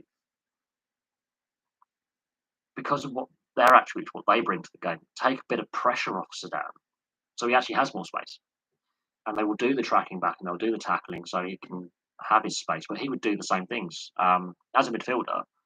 Um, he could do everything, um, and teammates helped create the space for him. But he gets all the plaudits, whereas Emmanuel Petit and Robert Pires and Didier Deschamps, David Ginola was just a unique player in himself. Um, Possibly the best player ever to win the Premier League. He played in it. There you go. When you've got teammates like that at international level, it does take a lot of the pressure off you to do what you got to do. The problem with the French side going forward is there's too many egos in it, and they do have a self-destruct. They regularly self-destruct, and they've done that so many. 2002 they self-destructed. 2010 they self-destructed.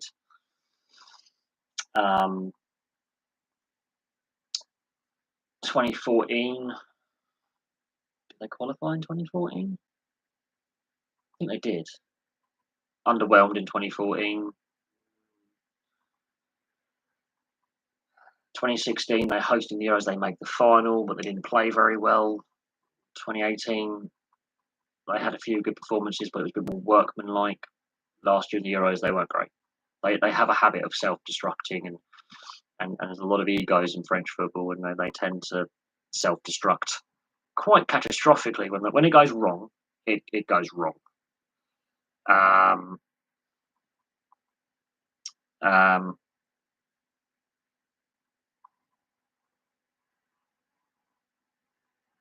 when it goes well, it's I'm not sure what the French identity is at the moment. It's style, because it's not what it was in the 80s, and it's not what it was in the 90s and the 2000s. They don't have that Zidane. They don't have that Emmanuel Petit. They don't have that Robert Pires. They don't have that David Ginola. Pogba is nowhere close to those guys. Griezmann is possibly their best player. Griezmann is possibly their best player.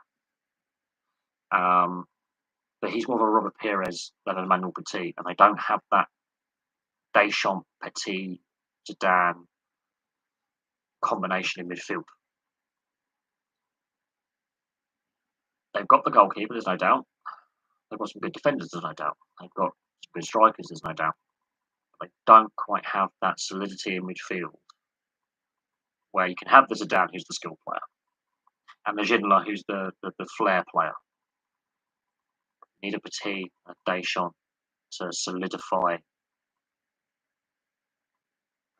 the basis, and they don't have those solid, hard-working players. They don't have a Frank Leboeuf who's going to beat you up in defence and get under your skin. They don't have a Laurent Blanc who's calm and calm under pressure and guides the back four.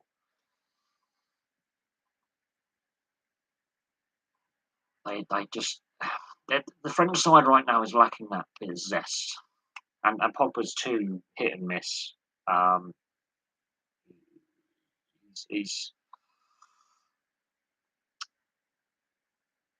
he's not on Zidane's level. He's not on Emmanuel Petit's level for energy and work rate. He's not on Deschamps' level for organisation. He's not even close to any of them.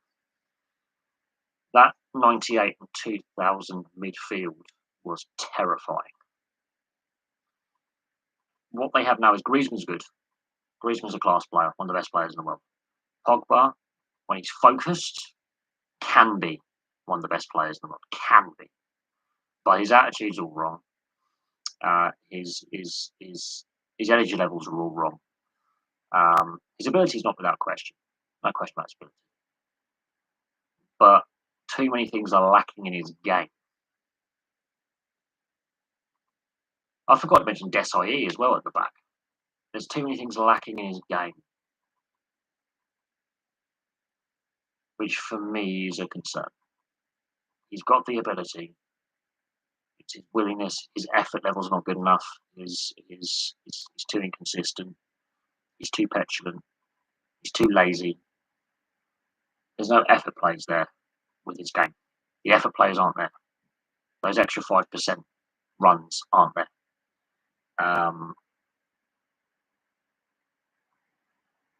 And that's something that you need.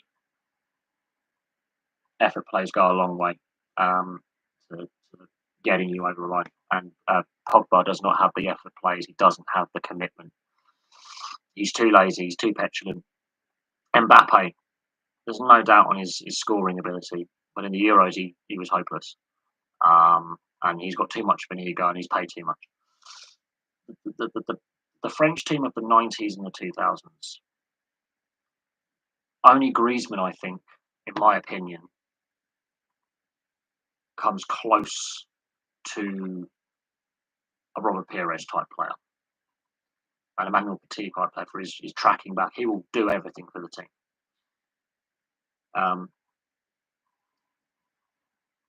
Not with his attitude and his ego. If Mbappe is to be the best player in the world, he's got to go to a more competitive league. If the French league can become more competitive and produce the talent it was producing in the 80s and the 90s, and he wants to stay there, it's fine.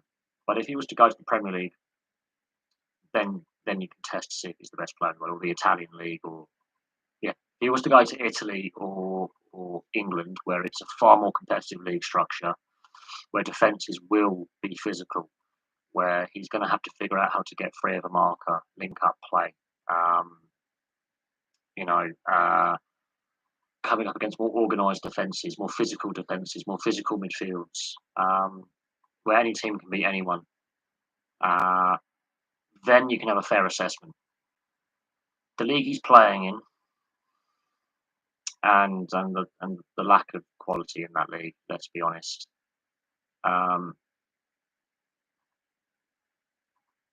I think Messi and Ronaldo, they're great brands, but ironically, I think the quality level is less now than what I think.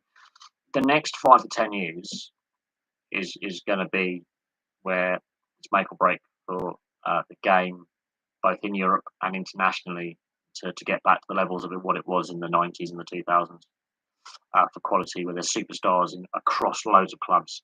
Problem is the UEFA coefficient, the finances, the handful of clubs having all the money. Honestly, look at footage of football between, I'm going to say, 1990, so Serie A in 1990, all the way through till about 2008. That's for me, that 18-year period is the peak of club football and international football. That's when it's at its best. That's when I feel football was at its peak. I think it peaked at around 2006, and it fell off a cliff quite quickly after that. And just look at some of the star players, some of them you would have probably never heard of, and then come back to it. That's my personal opinion. I've been watching the game a very long time. I'm nearly 33. In footballing standards, I'm close to retirement. But in a fan point of view, from what I've grown up with, what I've watched, what I've enjoyed watching, the joy I've had with the game, um, the now I think football is a lesser product now, whereas before you could have teams with some superstar players. And we've had some great players grace the Premier League. We've had some great players play in the French league and in Italy and in Germany and in Spain and in Portugal and in Switzerland and Scandinavian countries. And then the UEFA coefficient, the reformatting of the Champions League, Europa League, former UEFA Cup, the dropping of the Cup Winners' Cup, I think has devalued the, the club game in Europe. It's only benefited a handful of clubs within Europe. And the product, as a result, is a lesser product than what it was 14 years ago, 15, 16 years ago. I felt football was at its best in the mid 2000s, the late 90s to mid 2000s. That's my personal opinion. I honestly believe that the quality is less now than what it was 20, 30 years ago. It's personal opinion. Yes, the pitches are now carpets, they're like billiard board tables. Um, they're pristine, but honestly, I think the quality has dropped off. And you can disagree with me on that, but I would honestly suggest you look at footage from 1990 through to 2008. Look at Serie A, look at the French league, the German, the Bundesliga, the La Liga, the Premier League, um, and then come back to me. Honestly, and look at Champions League and UEFA Cup, what is now the Europa League, the old Cup Winners' Cup in the 90s, and then come back to me. Because I think there's this media bias between Messi and Ronaldo, and no one else is close. When you've got players like Figo and Ronaldinho who've played, and I don't think Messi and Ronaldo come close to those guys. I don't think they come close to Zidane. I don't think they come close to players like Raul, Mendieta. I just don't think they come close. I really don't. I think that they've played in an era where the quality has actually dropped off, so they seem better than they actually are. I'm being honest. I honestly say this. They've been playing in an era where the quality level isn't as high, even though they're superstar players. And if they were playing 20 years earlier, they would still be superstar players.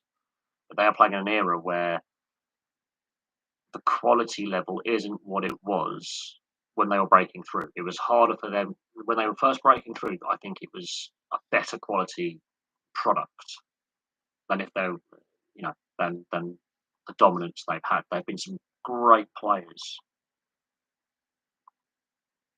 who graced the game, who were near the end of their careers when these guys were coming through, like your Hernan Crespo's and Raquelme's for Argentina.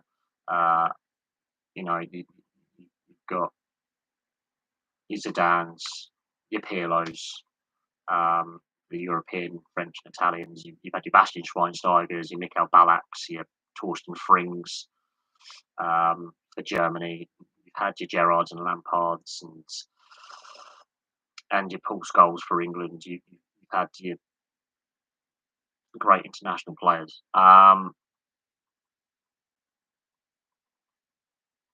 Who's above him? Look at Torsten Frings in the 2006 World Cup. Um, and Bernd Schneider, towards the end of his career, was a brilliant player for Bayer Leverkusen. Roberto Carlos in the 90s and the early 2000s.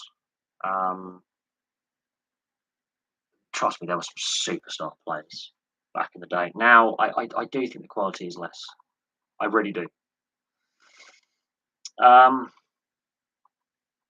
John Arisa, his former Liverpool teammate, is another one who had a shocking, he's scary, like a terrifying power shot. Stephen Reed, a former Blackburn player. Two guy is another one. Pedro Mendes, former Rangers and Portsmouth.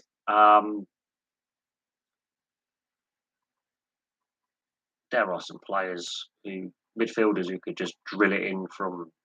I mean, you've got some great players. There's so many to mention. There really is so many to mention. Maniche, he used to play for Portugal. He had a wicked shot on him. Didn't score many goals though, but when he did it, they were highlight reel, outside the box bullets. There was a Soviet player in the 80s, Vasily Rat. He had a absolute cannon of a right foot, absolute cannon of a shot. Scores a brilliant goal against Hungary in the '86 World Cup from about 40 yards. No, it's like it's come out of a cannonball. There've been some brilliant players who played the game who I think are actually better than Messi and Ronaldo any day of the week, but they played in an era where the quality is less than what it was. But when they were first coming through, there were loads of superstar players in the mid 2000s. Now, less. And a lot of that is to do with how, especially the last decade, where a handful of clubs have all the money and the spending power, the pulling power. And yeah, Mikel Essien, former Chelsea player, he had a rifle of a shot. Mikhail Ballack had a rifle of a shot, former Chelsea player. It's about technique. There are some centre backs and wing backs who've got bullet shots, and there are some centre forwards who can come deeper and just leather it as well. It's all about technique. Players like Miroslav Klose and for Germany and Gary Lineker for England, snipers. They will go in and poach goals. But Lukas Podolski, former strike partner for Miroslav Klose for Germany, used to play for Arsenal. He had a cannon of a left boot. He could score from 30 yards. But there are some strikers who are pure poachers who just score the majority, about 90% of their goals within the 6-yard box. They're poachers. So Marcus Stewart was one who played for Ipswich Town back in the day.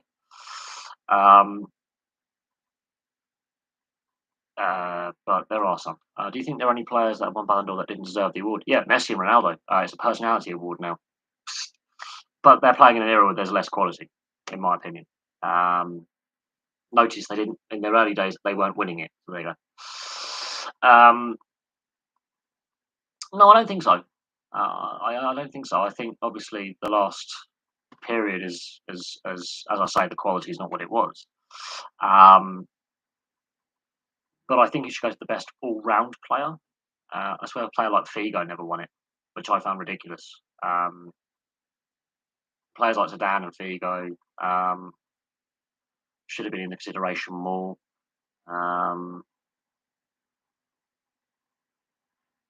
But again, that's what was then. This is what's now. I mean, everyone's got their own favourite players, and I'll bear in mind I've been watching the game for the best part of 29, 30 years. So I've seen 3 decades of players play the game, and I've seen the game evolve over 30 years of watching since I was like 3 years old. And when you're really, really young, you're just entertained by what's happening. You don't quite fully understand, what's going on. But when you're about 7, 8, you start playing at school. You start going to games with friends and family. You start appreciating it. And what I've seen is the evolution of the sport. I think we were very, very lucky that between 1990 and 2008, maybe 2010 at a push, we had this just a massive group of players of high quality across all the European leagues, just at the same time, just at the top of their game, coming through. So you have your Shevchenkos from Ukraine, one of the best players in the world of all time, in my opinion. And alongside that, you've got your Luis Figos at the other end of Europe from Portugal, and you've got your Gerrard, you've got your Paul Scholes, your class of '92 from Manchester United. You've got your Serie A, just your Baggios, you've got your Del Pieros. Obviously, Buffon being longevity. You've got the original Ronaldo from Brazil. You've got Leonardo, Dunga, more defensively minded midfielders coming through and still being very skillful as well. Um, Ronaldinho, Mendieta, Bolo Zenden,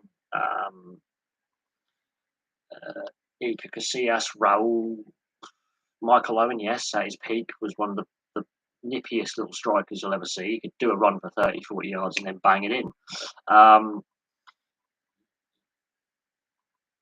Ruud van Nistelrooy's, you've got your Thierry Henry's, Zidane's, Petit. You've got some pretty solid Italian players like, Maldini, Nesta, Cannavaro brothers. You've got multiple goalkeepers. Carlo Cudicini, Toldo, Buffon, De Sanctis. Got Podolski, Klosar, Torsten Frings, got Schweinsteiger, Ballack, Philip Lahm. You've got a young Manuel Neuer coming through.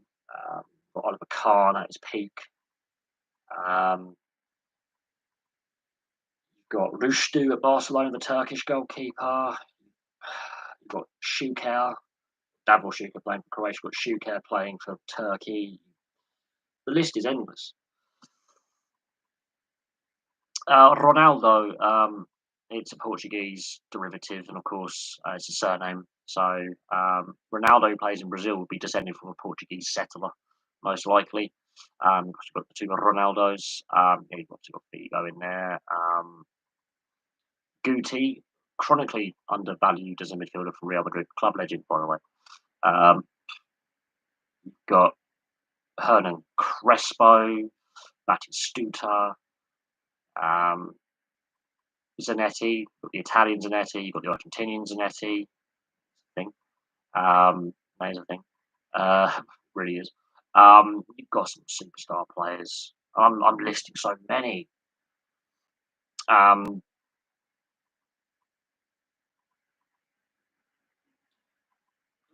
Just, I think one of my favourite players of all time is Del Piero. No doubt. Alessandro Del Piero, the little Italian. Brilliant player. Brilliant player. Juninho played for Middlesbrough, 2 spells, the little Brazilian. Kevin Phillips, famous time at Sunderland, but he was a brilliant striker. Some really great players graced the game. Really great players who graced the game. Henrik Larsson from Sweden. Freddie Lundberg. The Laudrups.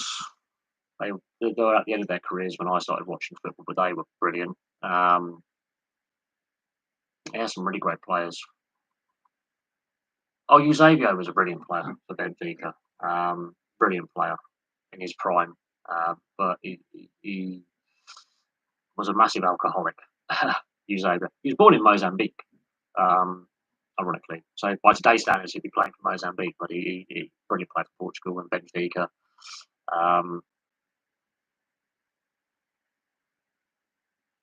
But then you've got some of the Brazilians who graced the game over generations. Tostão, Rivellino, Chizinho, Gerson, Carlos Alberto, Paulo Cesar. I mean, I could name after the 1970s. Yeah, so was George Best. George Best, Paul Gascoigne, Paul Merson, Tony Adams. Maradona was high as a kite on amphetamines and cocaine in his prime.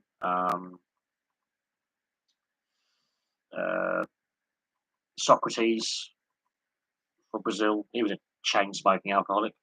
Very much like Guy Lafleur was for the Montreal Canadiens. He puffed in a way, he was. Loads of them. Absolutely loads of them. But yeah, Eusebio was an alcoholic. You had Garincha. He also was a bit of a pisshead. Massive problems with alcohol. He died young. Um, no, some brilliant players have played the game. Brilliant players have played the game. Um, I mean, Jonathan Woodgate's was one of the best centre backs this game has ever produced. Um, Injuries did for Jonathan Woodgate, and he had a very horrible, torrid time at Madrid. He really did. But Jonathan Woodgate was a brilliant player. Injuries really damaged his playing abilities. Um, now there's been some really, really brilliant players who've graced the game um, for so many clubs. Now, I just don't think it has the same appeal for me. Um, but in the next 5, 10 years, we might have another clutch of players all come through at the same time, who are all superstars, and the arguments, okay, the Messi Ronaldo era actually wasn't a great era. We could argue that in 10 years' time.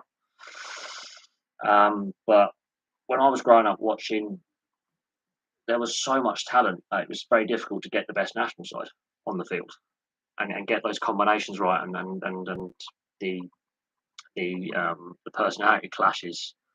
And a lot of good players didn't go to World Cups and Euros and didn't go to Copa Americas and didn't go to the Olympics. And now it is what it is. It is generally what it is. But it is what it is. I'm going to call it a night because it's 10 o'clock here, and I want to get a decent night's sleep because last night I didn't get to bed till 4 o'clock in the morning. I didn't get to sleep about 3 o'clock this morning, so I'm feeling a little bit. Really appreciate. Obviously, apologies for the malfunction with the first stream.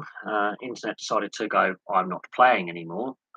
So thank you very much. It's really interesting questions. But yeah, Dan, when you're looking at trying to do your college paper, look at not only what the Buffalo Bills are doing, work out average age of fan in attendance, and look what Vegas have done, and look at rival leagues. Look at leagues around the world. Look what they're doing for their big matches like grand finals and Magic Round, which rugby league does. So both the NRL and Super League does a Magic Round every season where they will take all the teams to one stadium, play all the matches on that match day weekend in that stadium, get families, fans, discount tickets, ticket packages, merchandise. You've got obviously leagues have taken obviously things on the road to try and grow the product. Um, Fan surveys, all sorts of things. There's various things you can look at to assist with your paper, and what that individual team can do in Buffalo is winning helps. I would put that as a little bit of humour. Winning helps. You've got to drop a bit of humour in there, but it does because the discussion about Carolina moving is gone because they're winning. The discussion about Vegas is just beginning because they've been winning and now they're not.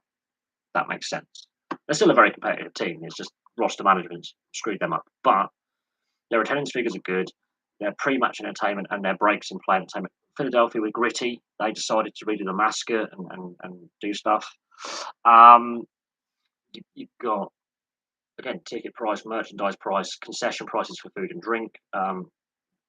Today, for example, we have an Army-Navy rugby union match every April.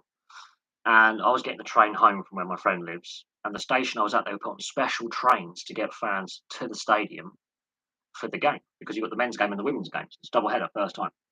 So transport agreements with public transit could be something to increase attendance by making it easier to get to and from matches. So that's something that could be done. Special trains, special buses, agreements with Uber, agreements with taxi firms, agreements with Metro, that kind of thing to put on extra capacity for match days and have agreements with the local transit authority. Various things like that. So there are things to look at.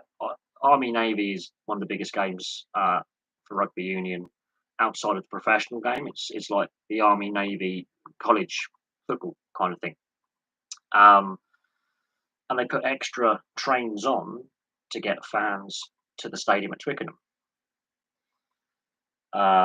and they put extra capacity for public transit to get fans there. So public transit have agreements with local providers Mhm. for public transit, be it state or private, to get fans to and from, and reduce tickets. If you're going, you get part of a package, you can get a reduced fare on your bus or your train or your metro, that kind of thing. There are things you can do which aren't purely sports related to improve the product and the experience for fans. But there you go. Thank you very much for watching. I really appreciate it. Thank you for all your questions, and I'll have some more videos for you soon.